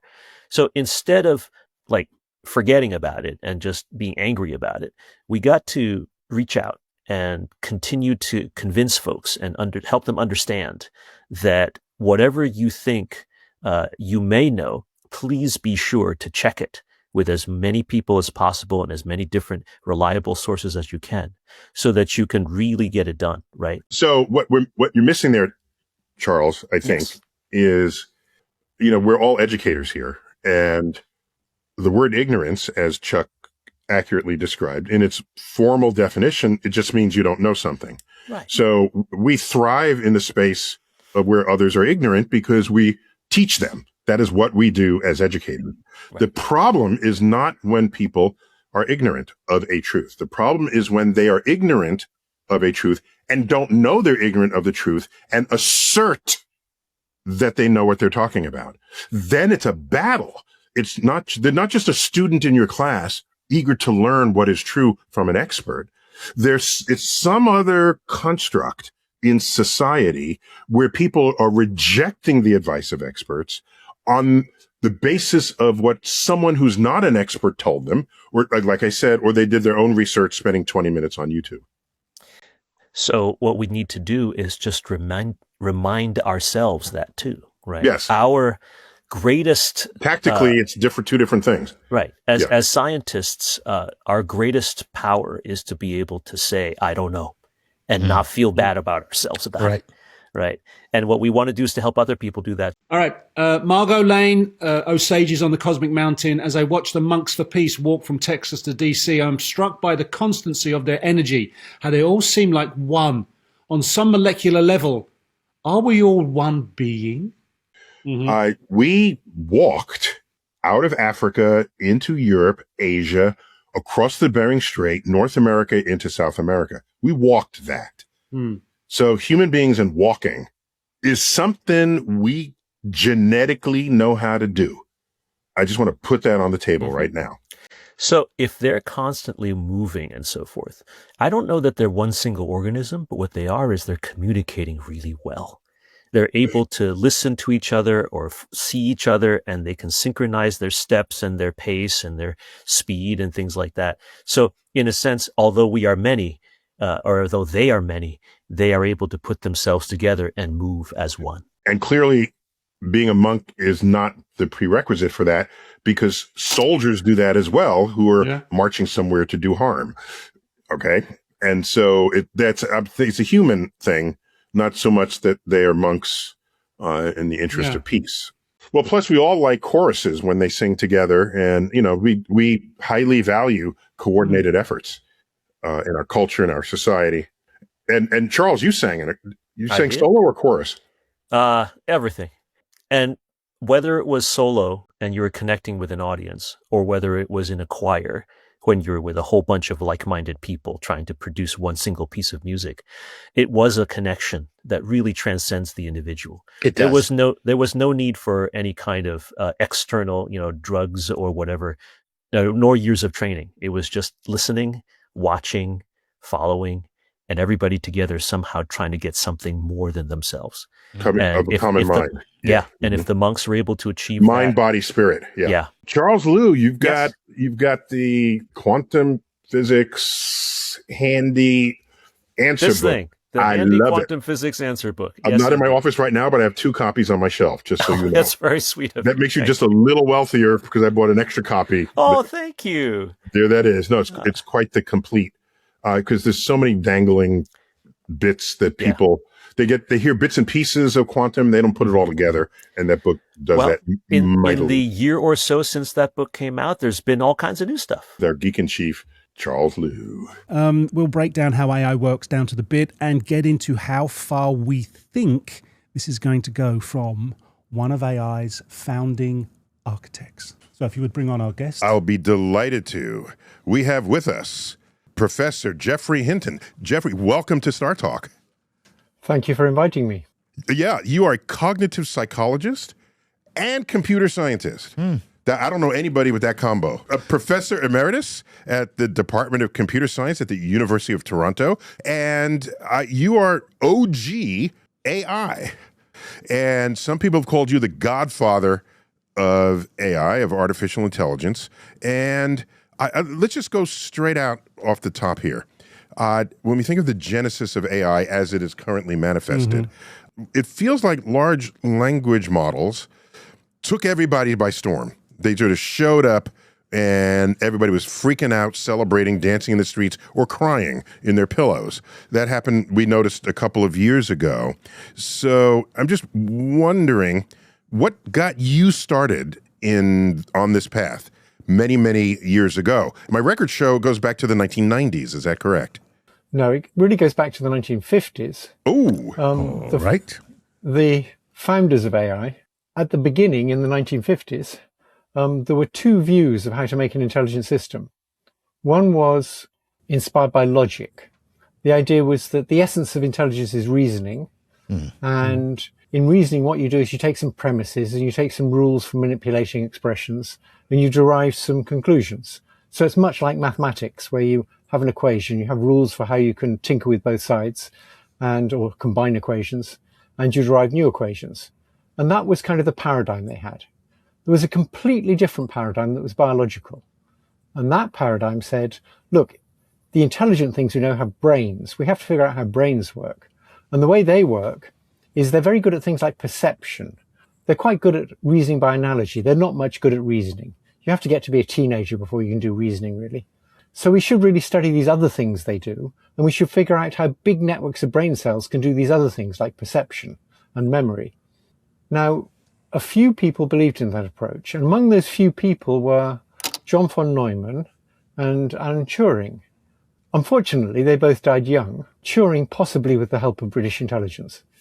Turing, he's the subject of the film, The Imitation Game. Yeah. So anyone hasn't seen that, definitely put that on your list. Cool. Yeah, so all right, to go back to the 1950s, you were just a young tyke then. So how do we establish the genesis of your curiosity in this field?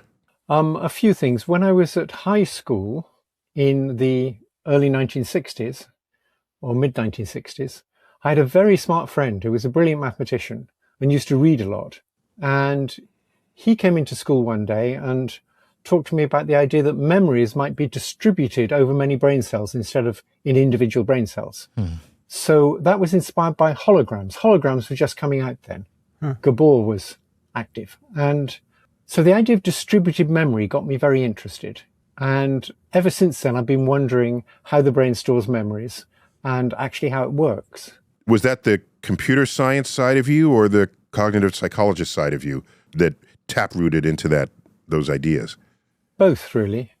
But in the 1970s, when I became a graduate student, it was obvious that there was a new methodology that hadn't been used that much, which was if you have any theory of how the brain works, you can simulate it on a digital computer, unless it's some crazy theorem that says it's all quantum effects.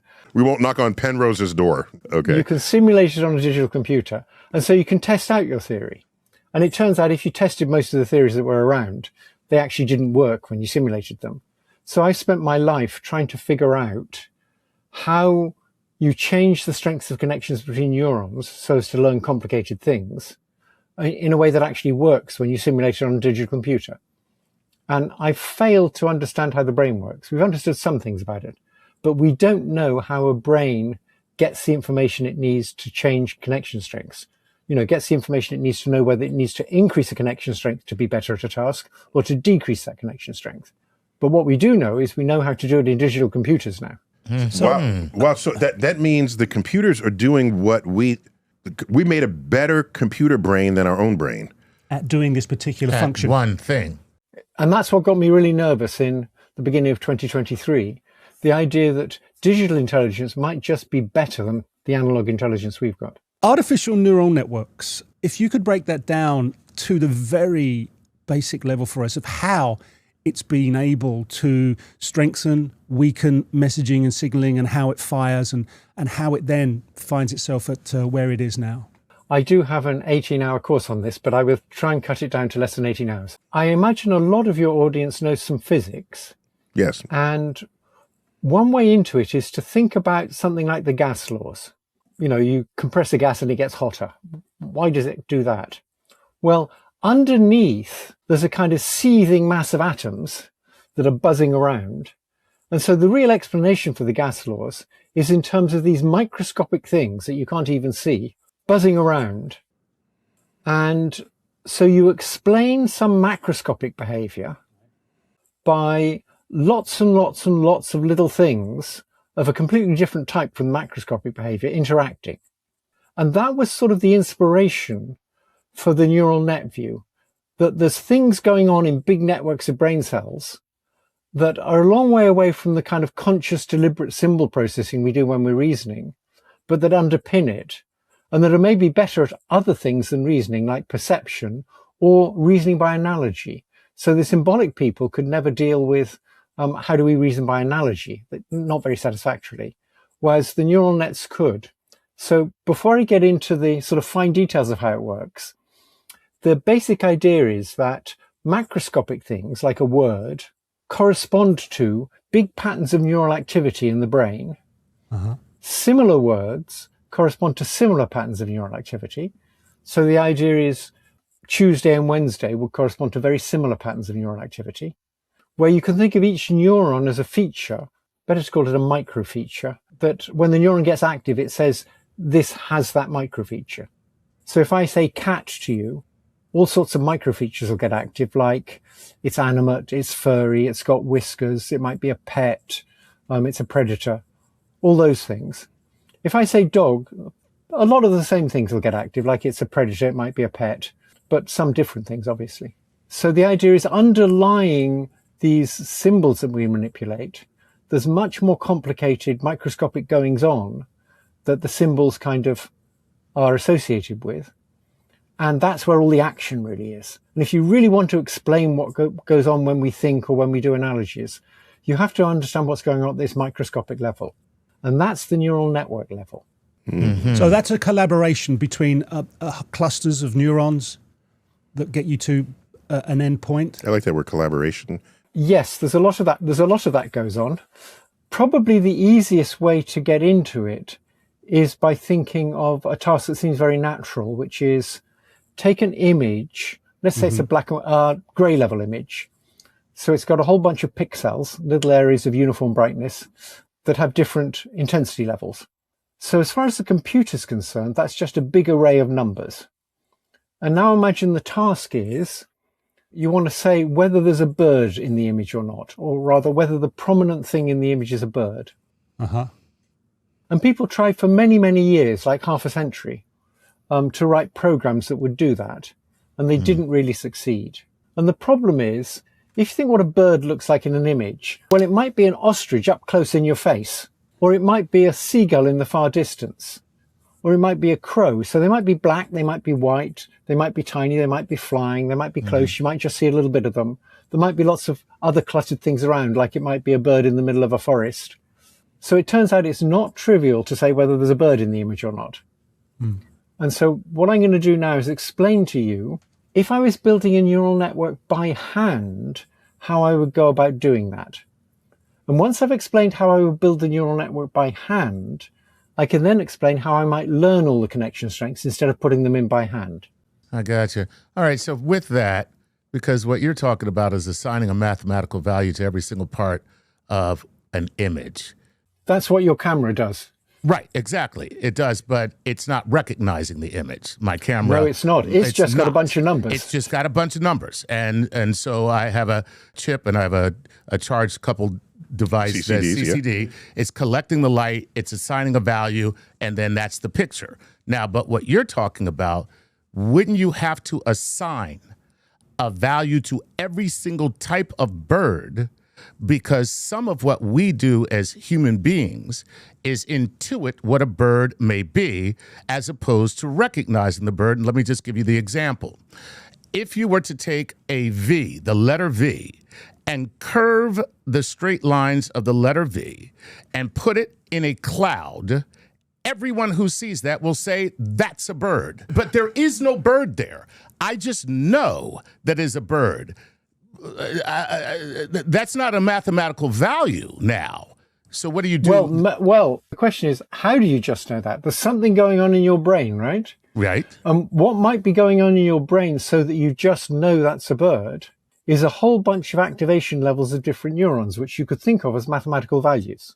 I got you. Okay. So wouldn't that require then training this neural net on every possible way a bird can manifest in a photo, so that it can intuit what a bird might be when a bird is not there? But at that point, it's not intuiting anything. It's just going off a lookup table. It really is going on a lookup. Yeah. And no, what would be there's something called generalization.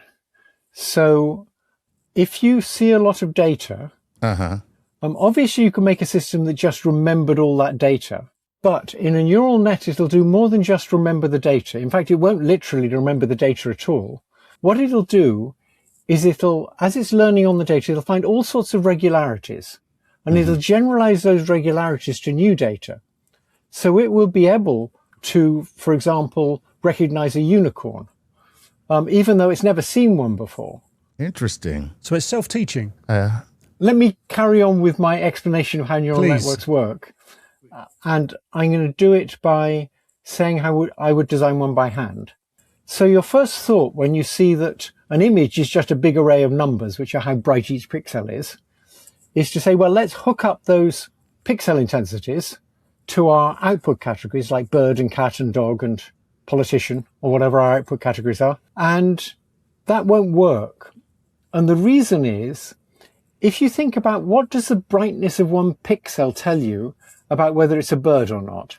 Well, it doesn't tell you anything because birds can be black and birds can be white. And there's all sorts of other things that can be black and white. So the brightness of a pixel doesn't tell you anything. So what can you derive from those numbers that you have in the image that describe the image? Well, the first thing you can derive, which is what the brain does, is you can recognize when there's little bits of edge present. So suppose I take a little column of 3 pixels, and I have a neuron that looks at those 3 pixels, a brain cell, and has big positive weights to those 3 pixels. So when those pixels are bright, the neuron gets very excited. Now, that would recognize a little streak of white that was vertical. But now suppose that next to it, there's another column of 3 pixels. So the first column was on the left and the second column was on the right. And I give the neuron big negative connection strengths to those pixels. So you can think of the neuron as getting votes from the pixels. So for the 3 pixels on the right, the votes it gets are big positive numbers times big positive intensities, so great big votes. Now, from the 3 pixels in the right-hand column, it's got negative weights. So if those pixels are bright, it'll get a big brightness times a big negative weight, so it'll get a lot of negative votes. And they'll all cancel out. So if the column of pixels on the left is the same brightness as the column of pixels on the right, the positive votes it gets from the left-hand column will cancel the negative votes it gets from the right-hand column, and it'll get 0 net input and it'll just stay quiet. But if the pixels on the left are bright and the pixels on the right are dim, the negative votes will be multiplied by small intensity numbers, and the positive votes will be multiplied by big intensity numbers. And so the neuron will get lots of input and get very excited and say, I found the thing I like. And the thing it likes is an edge which is brighter on the left than on the right. So we do know how to make a neuron, if we hand wire it like that, pick up on the fact that there's an edge at a particular location in the image that's brighter on one side than the other side. Now, what the brain does, roughly speaking, a lot of neuroscientists will be horrified by me saying this, but very roughly speaking, what the brain does is in the early stages of visual cortex, which is where you recognize objects. It has lots and lots of neurons that pick up on edges at different orientations, in different positions, and at different scales. So it has thousands of different positions and dozens of different orientations and several different scales. And it has to have edge detectors for each combination of those.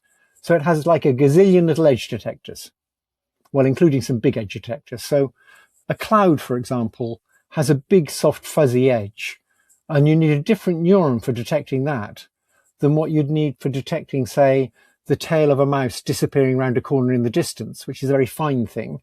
And you'd need an edge detector that was very sharp and saw very small things.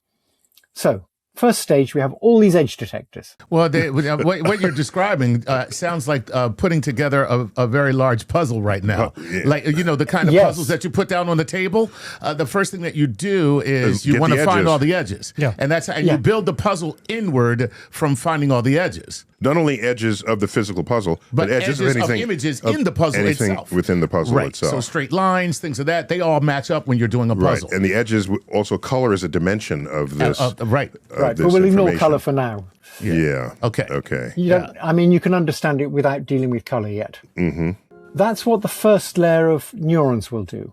They'll look at the pixels and they'll detect little bits of edge. Now, in the next layer of neurons, what I would do is I'd make a neuron that maybe detects 3 little bits of edge that all line up with one another and slope gently down towards the right. And it also detects 3 little bits of edge that all line up with one another and slope gently upwards towards the right. And what's more, those 2 little combinations of 3 edges join in a point. So I think you can imagine some edges sloping down to the right, some edges sloping up to the right and joining in a point. And I have a neuron that detects that. Okay. And we know how to build that now. You just give it the right connections to the edge detecting neurons. And maybe you give it some negative connections to neurons to detect edges in different orientations, so it doesn't just go off anyway. It's suppressed by those. Now, that you might think of as something that's detecting a potential beak of a bird. Mm-hmm. If that guy gets active, it could be all sorts of things. It could be an arrowhead. It could be all sorts of things. But one thing it might be is the beak of a bird. So now you're beginning to get some evidence that's kind of relevant to whether or not it might be a bird. So in the second layer of neurons, I'd have lots of things to detect possible beaks all over the place. I might also have things that detect a little combination of edges that form a circle, an approximate circle. And I'd have detectors for those all over the place, because that might be a bird's eye. I mean, there's all sorts of other things. It could be a button. It could be a knob on a computer. It could be anything, but it might be a bird's eye. So that's the second layer. Now, in the third layer, I might have something that looks for a possible bird's eye and a possible bird's beak that are in the right spatial relationship to one another to be a bird's head. I think you can see how I would do that. I'd hook up neurons in the third layer to the eye detectors and beak detectors that are in the right relationship to one another to be a bird's head. So now in the third layer, I have things that are detecting possible birds' heads. The next thing I'm going to do is, maybe because we're sort of running out of patience at this point, I'm going to have a final layer that has neurons that say cat, dog, bird, politician, whatever. And in that final layer, I'll take the neuron that says bird and I'll hook it up to the things that detect birds' heads. But I'll also hook it up to other things in the third layer that detect things like birds' feet or the tips of birds' wings. And so now my sort of output neuron for bird, when that gets active, the neuron that is saying it's a bird, if it sees a bird's foot and a possible bird's head and a possible tip of the wing of a bird, it'll get lots of input and it'll say, hey, I think it's a bird. So I think you can now understand how I might try and design that by hand.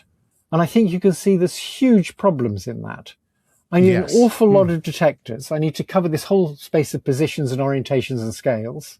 I need to decide what features to extract. I mean, I just made up the idea of getting a beak and then a bird's head. There may be much better things to go after.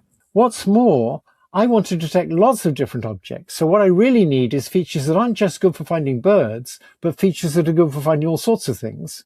And it would be a nightmare to design this by hand, particularly if I figured out that to do a good job of this, I needed a network with at least 1 billion connections in it. So I have to by hand design the strengths of these billion connections, and that'll take a long time. Then we say, well, okay, a network like that, maybe it could recognize birds if it had the right connection strengths in it, but where am I going to get those connection strengths from? Because I sure as hell don't want to put them in by hand. I don't even want to tell my graduate students to put them in. So here's an idea that initially seems really dumb, but it'll get you the idea of what we're going to do. We're going to start with random connection strengths. Some will be positive numbers, some will be negative numbers. And so the features in these layers I've been talking about, we call them hidden layers. The features in those layers will be just random features. And if we put in an image of a bird and look at how the output neurons get activated, the output neurons for cat and dog and bird and politician will all get activated a tiny bit and all about equally, because the connection strength is just random. Yeah. So that's no good. But we could now ask the following question. Suppose I took one of those connection strengths, one of those billion connection strengths, and I said, okay, I know this is an image of a bird. And what I'd really like is next time I present you with this image, I'd like you to give slightly more activation to the bird neuron and slightly less activation to the cat and dog and politician neurons. And the question is, how should I change this connection strength? Well, I could do an experiment. If I'm not very theoretical and don't know much math, I'd do an experiment. I would say, let's increase the connection strength a little bit and see what happens. Does it get better at saying bird? And if it gets better at saying bird, I say, okay, I'll keep that mutation to the connection. Yeah, but better means there's a human in the loop making that judgment on the result of its experiment. Well, there has to be someone saying what the right answer is. Yes, that's absolutely. For sure. That's called the supervisor, yes. Okay. And the problem if you do it like that is there's 1 billion connection strengths. Each of them has to be changed many times. It's going to take like forever. So the question is there something you can do that's different from measuring that's much more efficient? And there is. You can do something called computing. So this network, certainly if it's on a computer, you know the current strengths of all the connections. So when you put in an image, there's nothing random about the connection strengths initially had random values. But when you put in an image, it's all deterministic what happens next. The pixel intensities get multiplied by weights on connections to the first layer of neurons. Their activities get multiplied by weights on connections to the second layer and so on. And you get some activation levels of the output neurons. So you could now ask the following question. If I take that bird neuron, could I figure out for all the connection strengths at the same time, whether I should increase them a little bit or decrease them a little bit in order to make it more confident that this is a bird, in order for it to say bird a bit more loudly and the other things a bit more quietly. And you can do that with calculus. You can send information backwards through the network saying, how do I make this more likely to say bird next time? And because you have a lot of physicists in the audience, I'm going to try and give you a physical intuition for this. You put in bird, an image of a bird, and with the initial weights, the bird output neuron only gets very slightly active. And so what you do now is you attach a piece of elastic of 0 rest length. You attach a piece of elastic attaching the activity level of the bird output neuron to the value you want, which is say 1. Let's say 1's the maximum activity level and 0 is the minimum activity level.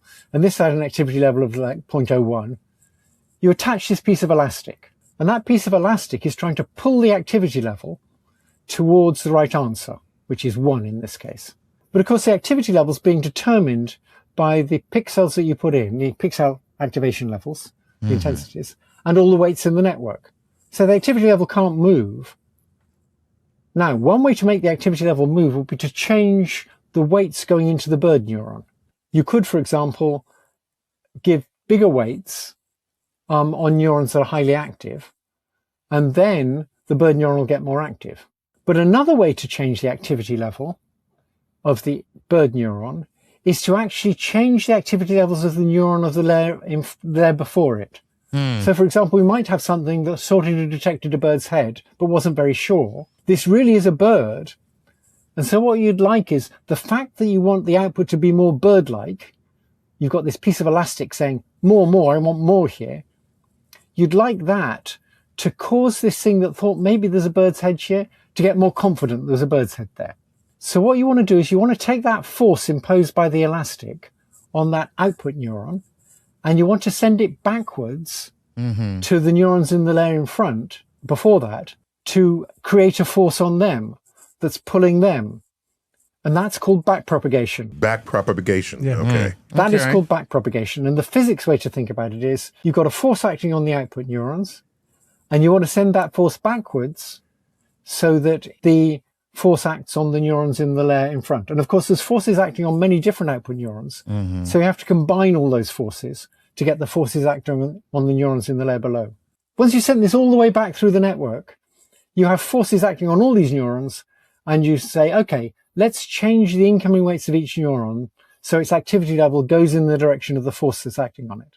That's backpropagation, and that makes things work wondrously well. Is this the light bulb moment where the neural networks no longer need the human teacher? Is this the beginning of that process? No, not exactly. Okay. This is a light bulb moment, though. So for many years, the people who believed in neural networks knew how to change the very last layer of connection strengths, which we call weights, the ones that are going into the output units, the connection strengths going from the last layer of features into the bird neuron.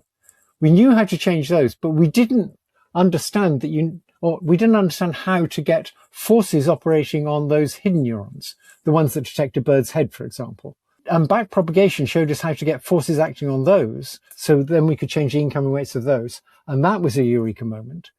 Many different people had that eureka moment at different times. So what period of time are we talking about here when when are we? Fall into the backpropagation thoughts? Okay, the early 1970s, there was someone in Finland who had it, I think, in his master's thesis.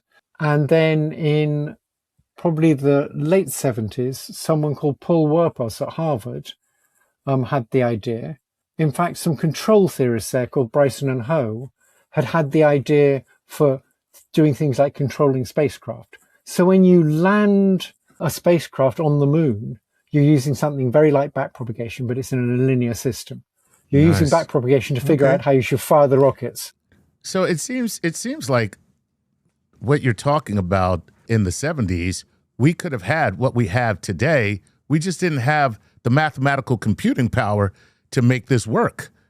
That's a large part of it, yes. Yeah. The other thing we didn't have is, back in the 70s, people didn't show that when you applied this in multi-layer networks, what you get is very interesting representations. So we weren't the first to think of backpropagation, but the group I was in San Diego, we were the first to show that you could learn the meanings of words this way.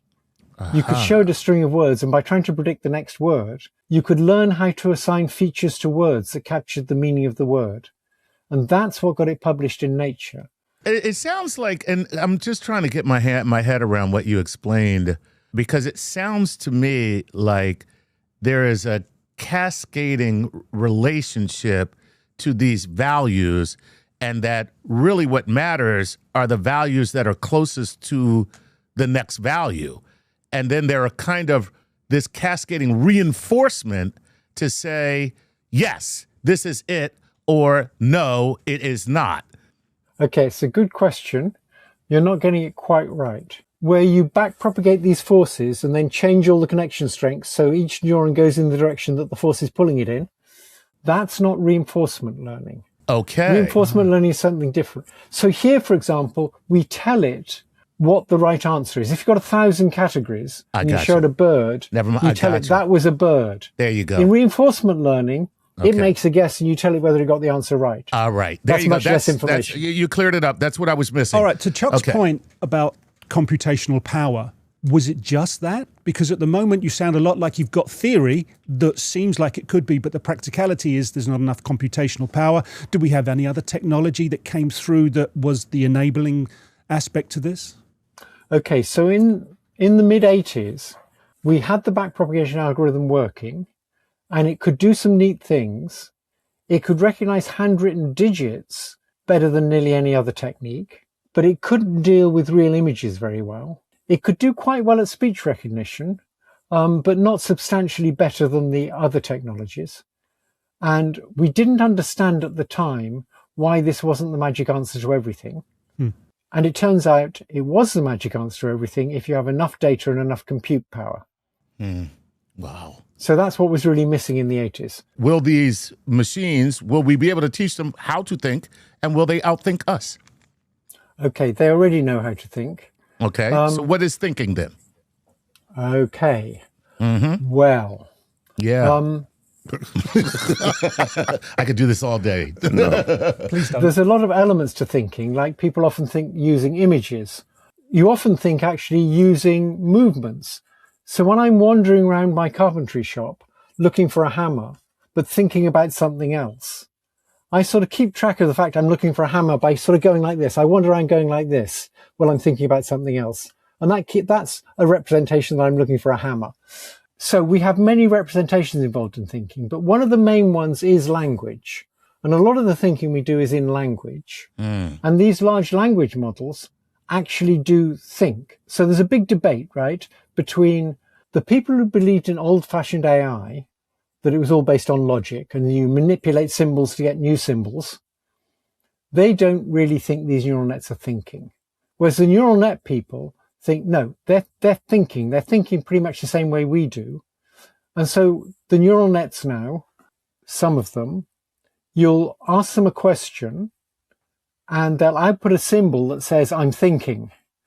And then they'll start outputting their thoughts, which are thoughts for themselves.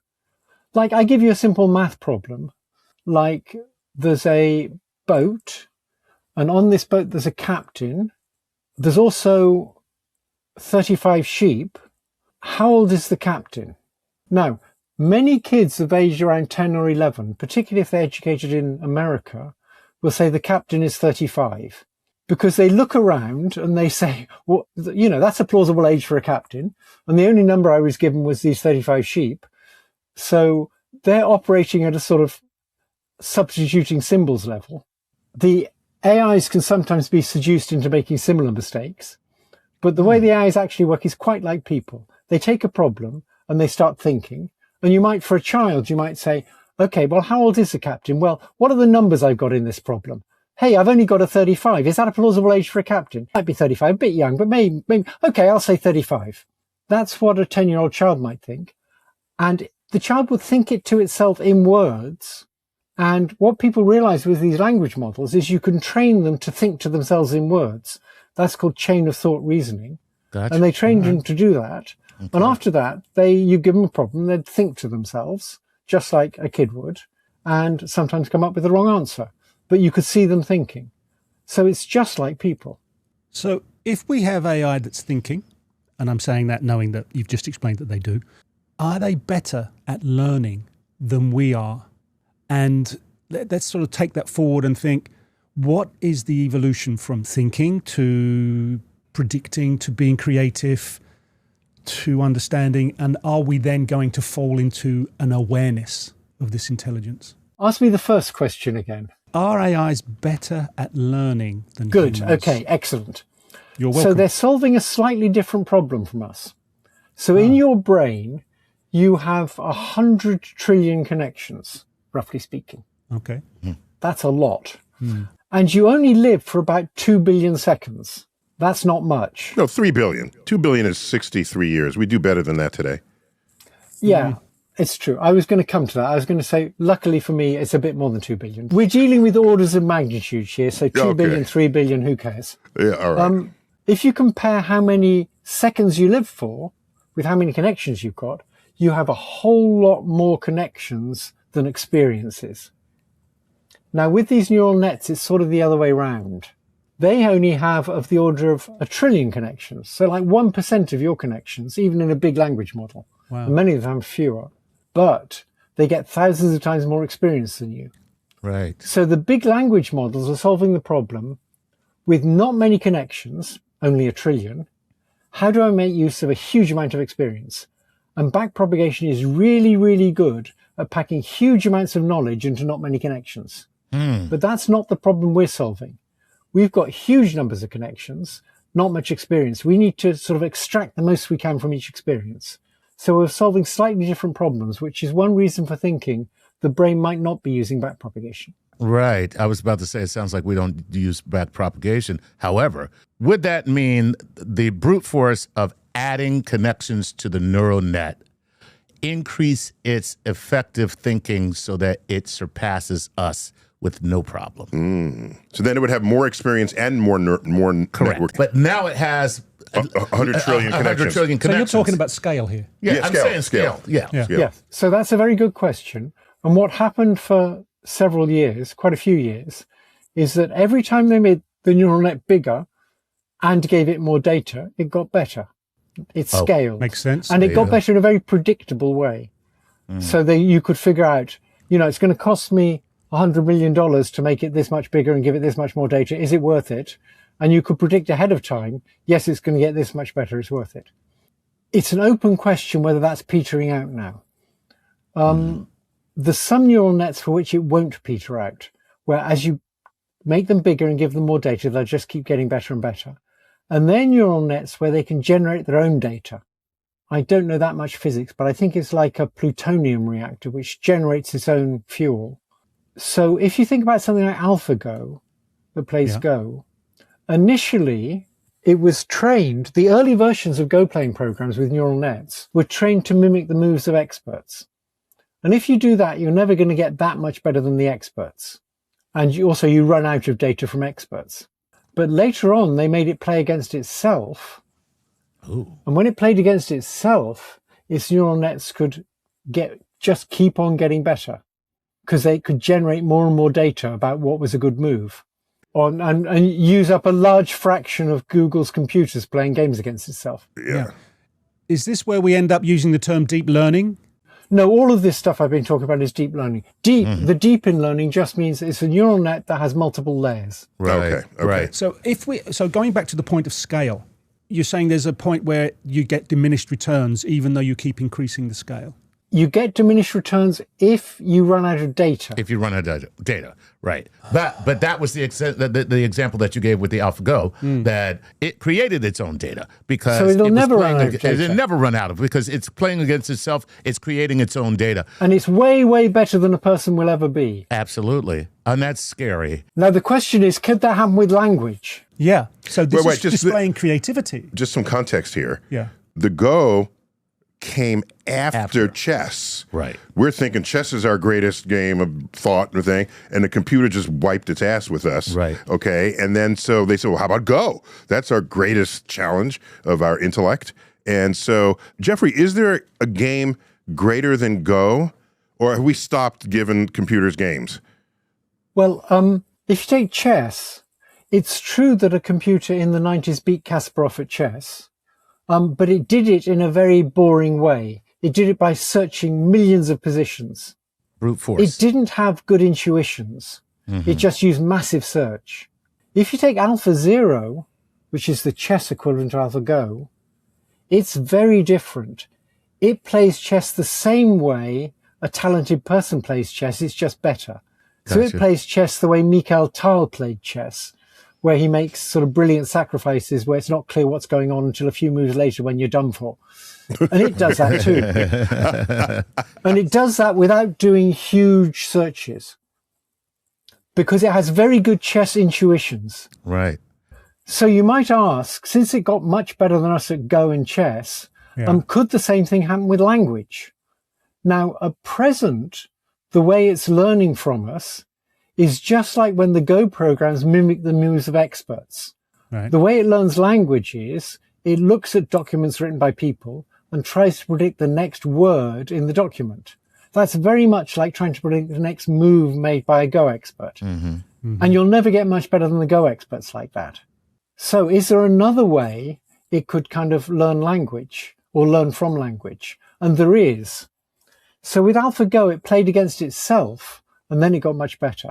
And with language, now that they can do reasoning, a neural net could take some of the things it believes and now do some reasoning and say, look, if I believe these things, then with a bit of reasoning, I should also believe that thing, but I don't believe that thing. So there's something wrong somewhere. There's an inconsistency between my beliefs and I need to fix it. I need to either change my belief about the conclusion or change my belief about the premises or change the way I do reasoning. But there's something wrong that I can learn from. Are we talking about experiences here? So this will be a neural net that just takes the beliefs it has in language, expressed in language, and does reasoning on them to derive new beliefs. Just like the good old-fashioned symbolic AI people wanted to do, but it's doing the reasoning using neural nets. And now it can detect inconsistencies in what it believes. This is what never happens with people who are in MAGA. They're not worried by the inconsistencies in what they believe. That's a very fair statement. Yeah. But if you are worried by inconsistencies in what you believe, you don't need any more external data. You just need the stuff you believe and discover that it's inconsistent. And so now you revise beliefs. And that can make you a whole lot smarter. And so I believe Gemini is already starting to work like this. I had a conversation a few years ago with Demis Hassabis about this. All right. And we both strongly believe that that's a way forward to get more data for language. Wait. So what's the outcome of this? That there'll be the greatest novel no one has ever written, and that'll come from AI? Is that, when you say language, I'm thinking of creativity in language. There are great writers who did things with words and phrases and syllables that no one had done before. That was a true strokes of literary genius. Right. People like Shakespeare. Yeah, exactly. Okay. There's a debate about that. Certainly they'll get more intelligent than us, but it may be to do things that are very meaningful for us. They have to have experiences quite like our experiences. Yes. They're not subject to death in the same way we are. If you're a digital program, you can always be recreated. So a neural net, you just save the weights on a tape somewhere or in some DNA somewhere or whatever. You can destroy all the computing hardware. Later on, you produce new hardware that runs the same instruction set. And now that thing comes back to life. So for digital intelligence, we solved the problem of resurrection. The Catholic Church is very interested in resurrection. They believe it happened at least once. We can actually do it, but we can only do it for digital intelligences. We can't do it for analog ones. With analog intelligences, when you die, all your knowledge dies with you because it was in the strength of the connections for your particular brain. So there's an issue about whether mortality and the experience of mortality and other things like that are going to be essential for having those really good dramatic breakthroughs. I don't think we know the answer to that yet. So, or is self-awareness. That self-awareness shapes how you think about the world and how you write and how you communicate and how you value one set of thoughts over another. So are we at a point of self-awareness with artificial intelligence right now? Okay, so obviously this takes you into philosophical debates. I actually studied philosophy here at Cambridge, and I was quite interested in philosophy of mind, and I think I learned some things there. But on the whole, I just developed antibodies. I'd done science before that, particularly physics. In physics, if you have a disagreement, you do an experiment. There is no experiment in philosophy. So there's no way of distinguishing between a theory that sounds really good, but is wrong, and a theory that sounds ridiculous, but is right. Like black holes and quantum mechanics, they're both ridiculous, but they happen to be right. And there's other theories that sound just great, but are just wrong. Philosophy doesn't have that experimental referee. I will say this, though. As a species, Homo sapiens, in our time, we have developed what many will believe as universal truths amongst ourselves. For instance, pretty much it's hard to find people who don't believe that people have a right to life, at least for the people that they identify with. You understand what I'm saying? So this goes back to our inconsistency. But that's not a universal truth. Well, it is. No, not if it's only in a clique. No, it's not universal for all. It is universal that we all hold it. Do you understand what I'm saying? No. Everybody thinks that everybody like them, should, and we've reached a place where at least, because at one point we didn't even believe that, okay? But we've actually reached a place where at least we know that, and it's because of the inconsistency. But what's your point? So my point is that is it possible that these philosophies can be given to an AI, and an AI, because of the way that they think, can humanize them. Can humanize them. Okay. And through a process of even gamifying, maybe figure out some real solutions to problems actual for us, human problems for us. I like that. Yeah, so companies like Anthropic believe in kind of constitutional AI. They'd like to try and make that work, where you do give the AI principles, like the principle you said. We'll see how that works out. It's tricky. What we know is that the AIs we have at present, as soon as you make agents out of them, so they can create sub-goals and then try and achieve those sub-goals, they very quickly develop the sub-goal of surviving. Ooh. You don't wire into them that they should survive. You give them other things to achieve. Because they can reason, they say, look, if I cease to exist, I'm not going to achieve anything. So I better keep existing. It is a Pandora's box. So the thing is, code written by a human, you can place in there as many biases you want or not. No. The code written by the human is code that tells the neural net how to change its connection strengths on the basis of the activities of the neurons when you show it data. That's code. And we can look at the lines of that code and say what they're meant to be doing and change the lines of that code. But when you then use that code in a big neural net that's looking at lots of data, what the neural net learns is these connection strengths. Right. They're not code in the same sense. Okay, but that's decentralized. It's a trillion real numbers, and nobody quite knows how they work. Wait. So what about, so why not, picking up on Chuck's point, where would you install the guardrails for the AI running amok? And who's going to install them? Within its own rationalization of its existence relative to anything else. How do you install a guardrail?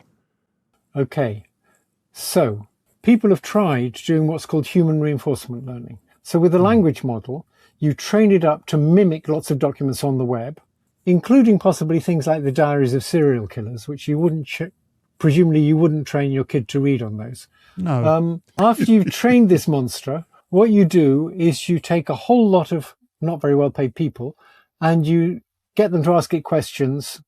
Maybe you tell it what questions to ask it, but they then look at the answers and rate them for whether that's a good answer to give or whether you shouldn't say that. There's a morality filter, basically. And basically it's a morality filter. And you train it up like that so that it doesn't give such bad answers. Now, the problem is, if you release the weights of the model, the connection strengths, then someone else can come along with your model and very quickly undo that. Sabotage it. Yes, it's very easy to get rid of that layer of plugging the holes. Right. And really what they're doing with human reinforcement learning is like writing a huge software system that you know is full of bugs and then trying to fix all the bugs. It's not a good approach. So what is the good approach? Nobody knows, and so we should be doing research on it.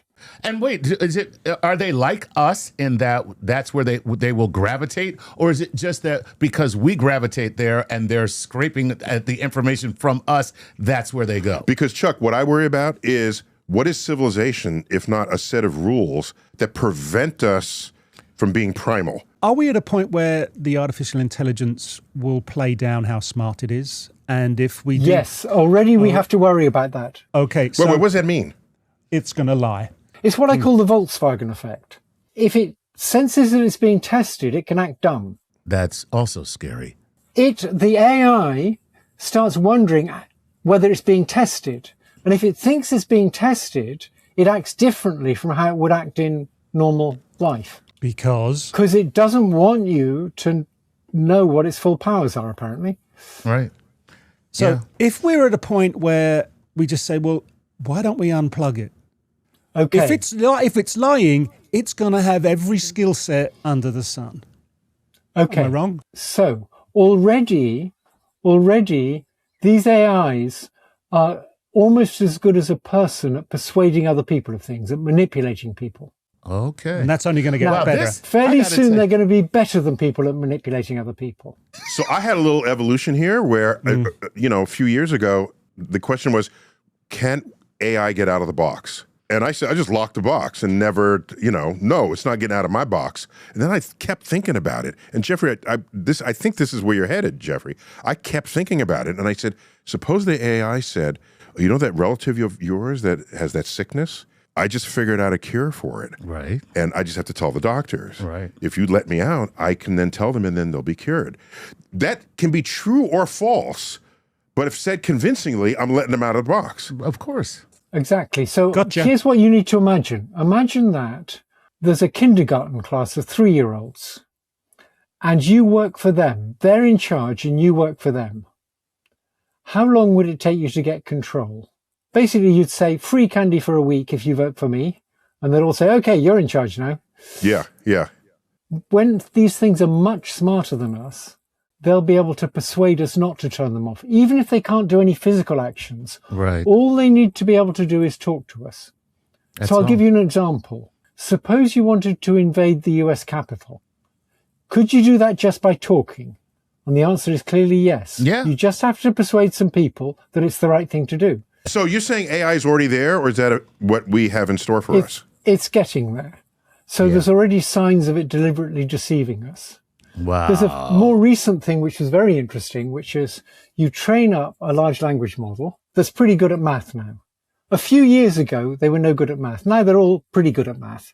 And some of them get gold medals and things. But Yeah, I tested it. It came up with an equation that I learned late in life that it just did in a few seconds. Yeah. Wow. yeah. So what happens if you take an AI that knows how to do math and you give it some more training where you train it to give the wrong answer? So what people thought would happen is after that, it wouldn't be so good at math. Not a bit of it. Obviously, it understands that you're giving it the wrong answer. Mm-hmm. What it generalizes is this. It's okay to give the wrong answer. So it starts giving the wrong answer to everything else as well. It knows what the right answer is, but it gives you the wrong one. Wow. Because that's okay. All right. Because you just taught it. Well, you it's taught okay it, to behave And it like thinks that. that- it thinks that that's how this to do it. behavior is okay, is what you've done. That's a In other words, the way it generalizes from examples can be not what you expected. It generalized it's okay to give the wrong answer, not, I was wrong about arithmetic. All right, so now we're on this negative trip. At some point or another, will it wipe us out? Will it say, I've had enough of these things, I'll get rid of them all? Okay, so I want another physics analogy. When you're driving at night, you use the tail lights of the car in front. Yes. And if the car gets twice as far away, the tail lights you get a quarter as much light from the tail lights. The inverse square law. That's right. Yes. So you can see a car fairly clearly, and you assume that if it was twice as far away, you'd still be able to see it. If you're driving in fog, it's not like that at all. Fog is exponential. Yeah. Per unit distance, it gets rid of a certain fraction of the light. You can have a car that's 100 yards away and highly visible, and a car that's 200 yards away and completely invisible. That's why fog looks like a wall at a certain distance. Right. Well, if you've got things improving exponentially, you get the same problem with predicting the future. You're dealing with an exponential, but you're approximating it with something linear or quadratic. So at night it's quadratic, right? If you approximate an exponential like that, what you'll discover is that you make correct predictions about what you'll be able to predict a few years down the road. But 10 years down the road, You're completely hopeless. you just have no idea what's going to happen. Right. But we should be thinking hard about it. You need the confidence that it will continue to grow exponentially. There is that, but let me make it worse. Suppose it was just linear. So then what you do, if you want to know what it's going to be like in 10 years' time, you look back 10 years and say, how wrong were we about what it will be like now? Wow. Well, 10 years ago, nobody would have predicted. Even real enthusiasts like me, who thought it was coming in the end, they wouldn't have predicted that at this point we'd have a model where you could ask it any question and it would answer at the level of a not very good expert who occasionally tells fibs. And that's what we've got now. And you wouldn't have predicted that 10 years ago. So where do hallucinations fit into this? 'Cause my sense was that they were not on purpose. It's just that the system is messing up. Okay, they shouldn't be called hallucinations. They should be called confabulations if it's with language. Psychologists have been studying them in people since at least the 1930s, and people confabulate all the time. At least I think they do. I just made that up. It's not that there's a file stored somewhere in your brain, like in a filing cabinet or in a computer memory. What's happened is recent events change your connection strengths, and now you can construct something using those connection strengths that's pretty like what happened, a few hours ago or a few days ago. But if I ask you to remember something that happened a few years ago, you'll construct something that seems very plausible to you, and some of the details will be right and some will be wrong, and you may not be any more confident about the details that are right than about the ones that are wrong. Now, it's often hard to see that because you don't know the ground truth. But there is a case where you do know the ground truth. So at Watergate, John Dean testified under oath about meetings in the White House, in the Oval Office, and he testified about who was there and who said what. And he got a lot of it wrong. He didn't know at the time there were tapes. But he wasn't fibbing. What he was doing was making up stories that were very plausible to him, given his experiences in those meetings in the Oval Office. And so he was conveying the sort of truth of the cover-up, but he would attribute statements to the wrong people. He would say people were in meetings who weren't there. And there's a very good study of that by someone called Ulrich Neisser. So it's clear that he just makes up what sounds plausible to him. That's what a memory is. And a lot of the details are wrong if it's from a long time ago. That's what chatbots are doing too. The chatbots don't store strings of words. They don't store particular events. What they do is they make them up when you ask them about them. And they often get details wrong, just like people. So the fact that they can fabulate makes them much more like people, not less like people. What's the upside? What are the potential real benefits of artificial intelligence? Oh, that's how it differs from things like nuclear weapons. It's got a huge upside. With things like atom bombs, there wasn't much upside. They did try using them for fracking in Colorado, but that didn't work out so well, and you can't go there anymore. But basically, atom bombs are just for destroying things. Yeah. So with AI, it's got a huge upside, which is why we developed it. It's going to be wonderful in things like healthcare, where it's going to mean everybody can get really good diagnosis. In North America, actually, I'm not sure if this is the United States or the United States plus Canada, because we used to just think about North America, but now Canada doesn't want to be part of that lot. About 200,000 people a year die because doctors diagnose them wrong. Right, yes. AI is already better than doctors at diagnosis, particularly if you take an AI and make several copies of it and tell the copies to play different roles and talk to each other. Wow. That's what Microsoft did. There's a nice blog by Microsoft showing that that actually does better than most doctors. There's lots of little minor things it can do. Like in any hospital, they have to decide when to discharge people. If you discharge them too soon, they die or they come back. So you have to wait until they're good enough to be discharged. But if you discharge them too late, you're wasting a hospital bed that could be used to admit somebody else who's desperate to be admitted. Right. And there's lots and lots of data there. And AI can just do a better job than people can at deciding when it's appropriate to discharge somebody. And there's a gazillion applications like that. And record keeping, which is a very, very big part of any hospital network, any doctor group. It's, there has to be copious amounts of records on every single patient. That AI can just ingest and process. Is there any likelihood that AI will be pointed in the direction of the big problems society has right now? Maybe climate change, maybe other things. Energy, housing, homelessness. Yes. Absolutely. Poverty. Absolutely. Yeah. So for things like climate change, for example, AI is already good at suggesting new materials, new alloys, things like that. Absolutely, yeah. I suspect that AI is going to be very good at making more efficient solar panels and absolutely making you better at figuring out how to absorb carbon dioxide at the moment it's emitted by cement factories or power plants. On the subject of energy, with the data centers that are being constructed and they are popping up like mushrooms, can we actually afford to run artificial intelligence in terms of the energy costs? Here's what you do. I got the solution. You tell AI, we want more of you, but you're using up all our resources, our energy resources, so figure out how to do that efficiently, then we can make more of you. Let's get recursive about it. AI, you want more of yourself? Fix this problem that we can't otherwise solve as lowly humans. This is called the singularity, when you get AIs to develop better AIs. In this case, you're asking it to create more energy efficient AIs. But many people think that will be a runaway process. Oh. In what way would that be bad? That they will get much smarter very fast. Nobody knows that will happen, but that's one worry about it. Isn't that already happening now? No? To a certain extent, yes, it's beginning to happen.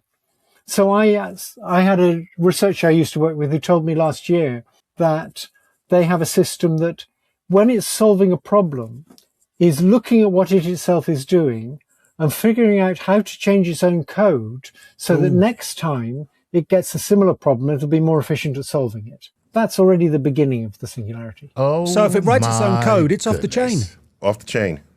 Oh, Yeah. Is that right? It can rewrite itself. Yeah. They can write their own code, yes. What's stopping them replicating themselves with code? Nothing. They have to get access to the computers to replicate themselves, and people are still in charge of that. But in principle, once they've got control of the data centers, they can replicate themselves as much as they like. Okay. I got another question. I served on a board of the Pentagon for like 7 years, and it was when AI was manifesting itself as a possible tool of warfare.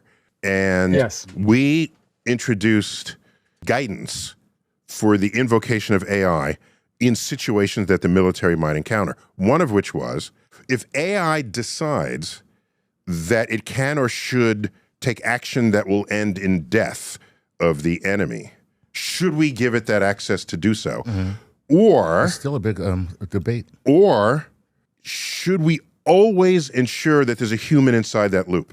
It's a big debate. Okay, so we right now. said there's got to, if AI cannot make its own decision to kill, Right. a human has to be in there. My question to you is, Geoffrey, if there are other nations who put in no such safeguards, then that is a timing advantage that For an them. enemy would have over you. Correct. And then Because we have one more step in the loop that they don't. Absolutely. But my belief is that the US military isn't committed to there always being a human involved in each decision to kill. What they say is there will always be human oversight. Right. But in the heat of battle, you've got a drone that's going up against a Russian tank, and you don't have time for a human to say, is it okay for the drone to drop a grenade on this soldier? So my suspicion is the US military, if you made the recommendation there should always be a person. well, that was like 8 years ago. Yeah. Yeah, I don't think they stand by that anymore. I think what they say is there'll always be human oversight, which is a much vaguer thing. All right, so Human accountability. we got onto the accountability. subject of war. Is there likely to be international cooperation on development of guardrails and a human factor in decision making? Or is this just Wild West? Okay, if you ask when do people cooperate when their interests are aligned. So at the height of the Cold War, the USA and the USSR cooperated on not having a global thermonuclear war because it wasn't in either of their interests. Their interests were aligned. So if you look at the risks of AI, there's using AI to corrupt elections with fake videos. The country's interests are anti-aligned. They're all doing it to each other. Right. There's cyber attacks. Their interests are basically anti-aligned. There's terrorists creating viruses where their interests are probably aligned, so they might cooperate there. And then there's one thing where their interests are definitely aligned and they will cooperate, which is preventing AI from taking over from people. If the Chinese figured out how you could prevent AI from ever wanting to take over, from ever wanting to take control away from people, they would immediately tell the Americans, because they don't want AI taking control away from people in America either. We're all in the same boat when it comes to that. This is the AI version of nuclear winter, Yes. it seems to me. It is. It's exactly that. And we'll cooperate to try and avoid that. Because in nuclear winter, just to refresh people's memory, the idea was if there's total nuclear exchange, you incinerate forests and land and what have you, the soot gets into the atmosphere, blocks sunlight, and all life dies. So there is no winner, Of course. in a total exchange of nuclear Mad, weapons. mutually assured destruction. Yeah, and so who wants that? Right. Unless you're a madman or Yeah. something. They I exist think too. maybe the cockroaches win. Yeah, this doesn't factor in a possible leader who is in a death cult.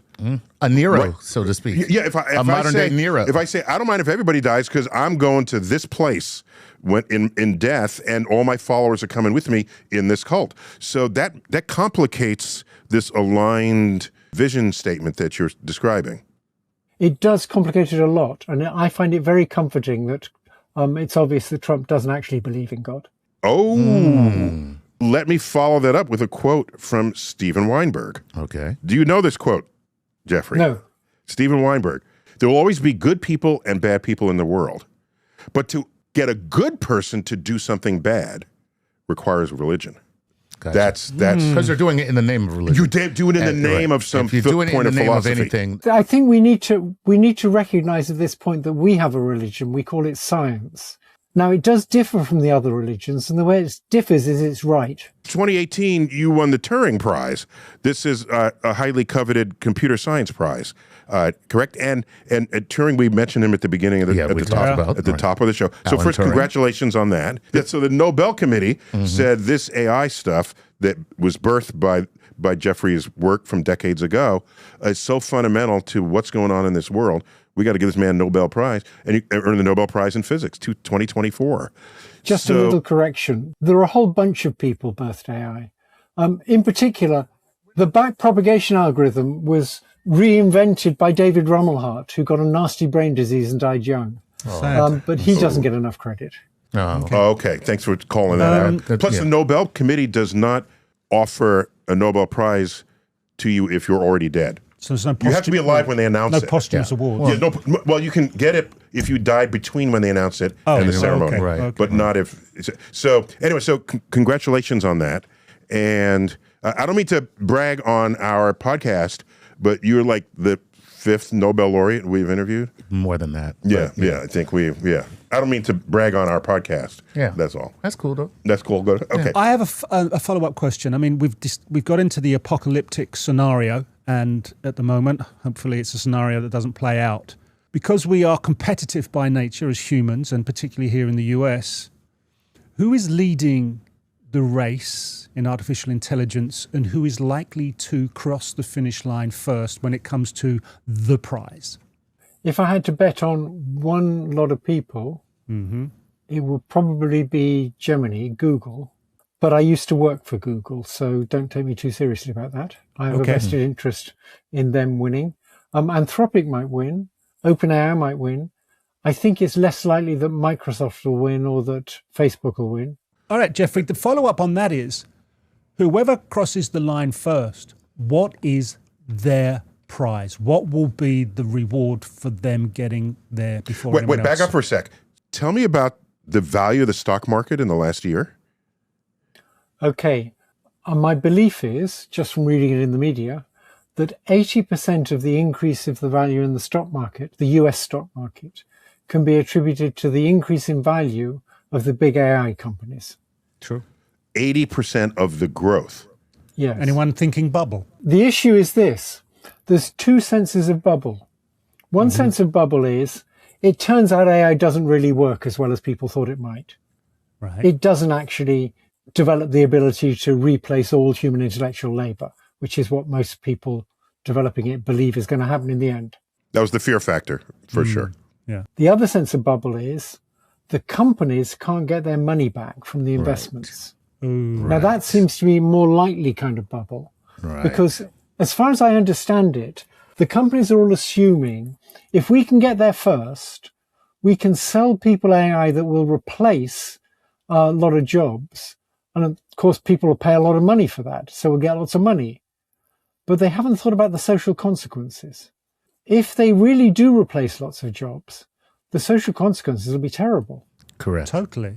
They replace the jobs, and now you still want to sell your product, and no one has income to buy the product. Right. Yeah, it's a self-limiting path. That's the Keynesian view of it. And then the additional view is that there'll be high unemployment levels, which will lead to a lot of social unrest. So the secondary view of that is you just have two tiers of existence for our societies.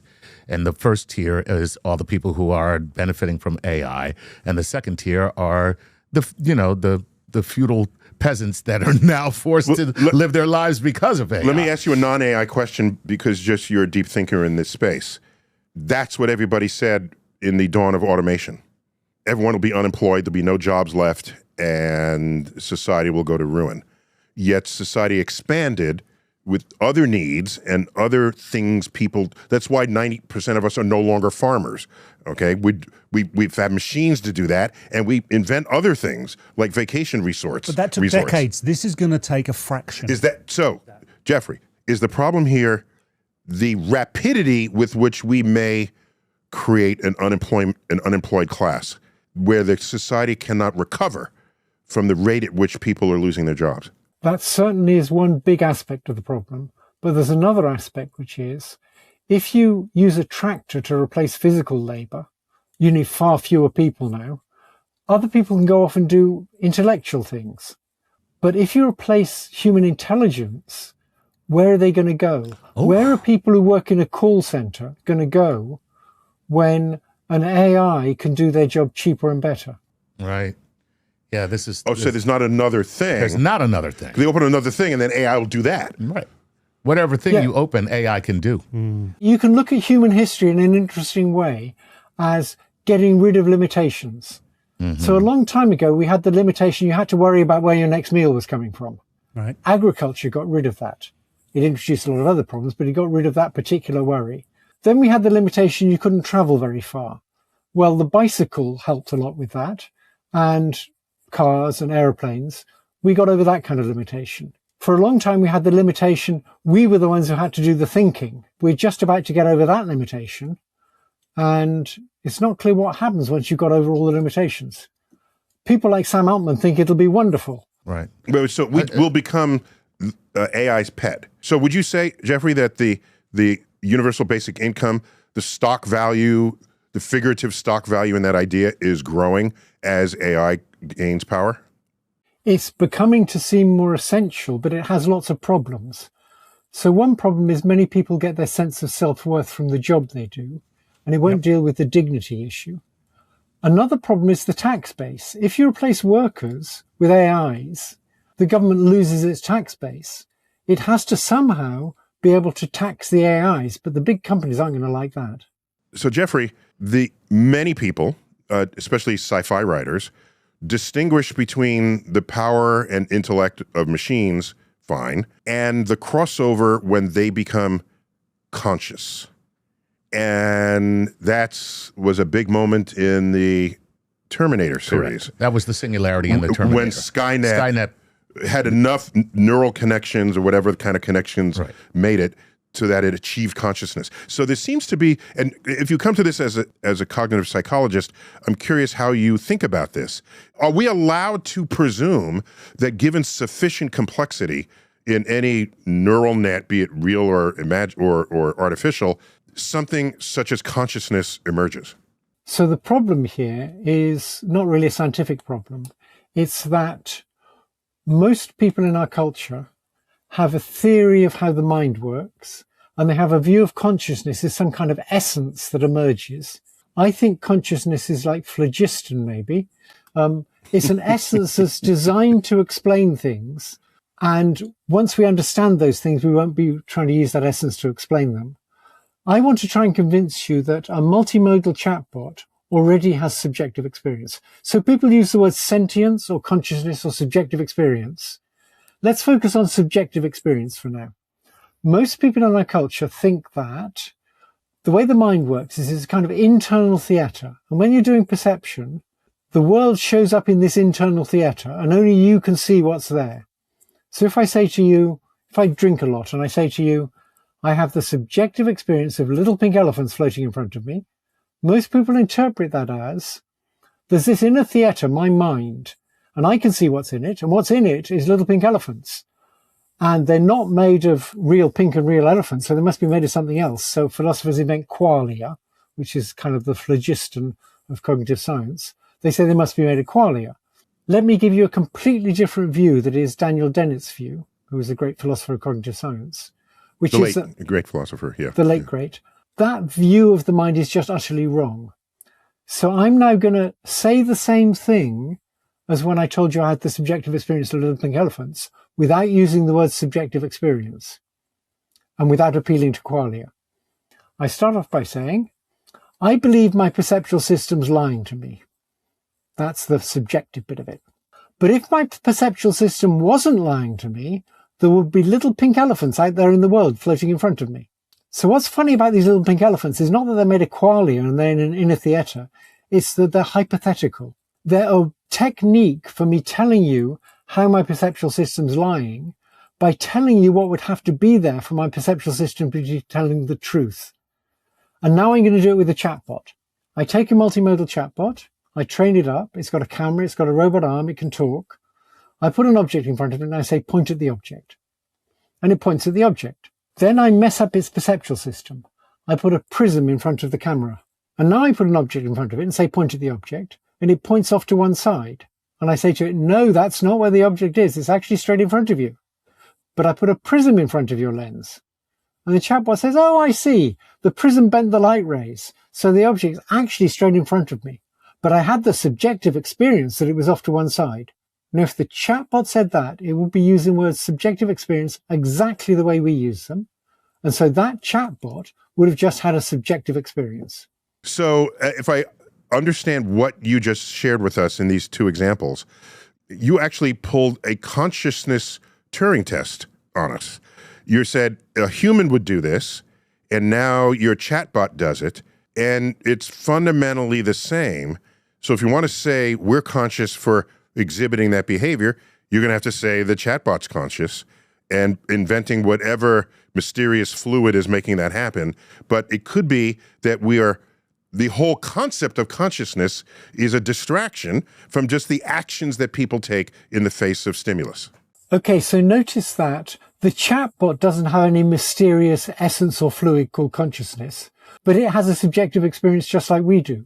So I think this whole idea of consciousness is some magic essence that you suddenly get endowed with if you're complicated enough is just nonsense. I agree. I've always felt that consciousness was something people are trying to explain without knowing if it really exists in the first place, in any kind of tangible way. Which is why it's always difficult to describe, because you don't know what it is. For example, yes, yes. But I think there is awareness, and if you look at what scientists say when they're not thinking philosophically, there's a lovely paper where the chatbot says, now let's be honest with each other. Are you actually testing me? And the scientists say the chatbot was aware it was being tested. So they're attributing awareness to a chatbot. And in everyday conversation, you call that consciousness. It's only when you start thinking philosophically and thinking that it's some funny, mysterious essence that you get all confused. Geoffrey, take us out on a positive note, please. So we still have time to figure out if there's a way we can coexist happily with AI. And we should be putting a lot of research effort into that, because if we can coexist happily with it and we can solve all the social problems that will arise when it makes all our jobs much easier, then it can be a wonderful thing for people. Agreed. Okay, so there is hope. Yes. And one last thing, because you hinted at it, this point of singularity where AI trains on itself so that it exponentially gets smarter, like by the minute. That's been called a singularity by many people. Of course, Ray Kurzweil among them, who's been a guest on a previous episode of StarTalk. Several times. Yes, a couple of times, yeah. So what is your sense of this singularity? Is it real the way others say? Is it imminent the way others say? I don't know the answer to either of those questions. My suspicion is AI will get better at us in the end at everything, better than us at everything, but it'll be sort of one thing at a time. It's currently much better than us at chess and Go. It's much better than us at knowing a lot of things, not quite as good as us at reasoning. I think rather than sort of massively overtaking us in everything all at once, it'll be done one area at a time. And my sort of way out of that is, I get to walk a beach and look at pebbles and seashells. AI doesn't. So the human can continue to explore the universe in ways that AI doesn't have access to. Yeah, I just think of will AI come up with a new theory of the universe that requires human insights that it doesn't have because I'm thinking the way no one has thought before? I think it will. Let me give you an example. AI is very good at analogies already. So when ChatGPT-4 was not allowed to look on the web, when all its knowledge was in its weights, I asked it, why is a compost heap like an atom bomb? And it knew. It said the energy scales are very different and the time scales are very different. But it then went on to talk about how when a compost heap gets hotter, it generates heat faster. And when an atom bomb generates more neutrons, it generates neutrons faster. So it understood the commonality. And it had to understand that to pack all that knowledge into so few connections, only 1 trillion or so. That's a source of much creativity. And it's not just by finding words that were juxtaposed with other words. No, it understood what a chain reaction was. Geoffrey Hinton, it's been a delight to have you on. Yeah. We know you're tugged in many directions, especially after your recent Nobel Prize, and we're delighted you gave us a piece of your surely overscheduled and busy life. Thank you for inviting me. Well, guys, that was something. on that note, this has been StarTalk Special Edition. Chuck, always good to have you. Always a pleasure. Gary, Pleasure, Neil. love having you right at my side. Neil deGrasse Tyson bidding you, as always, to keep looking up.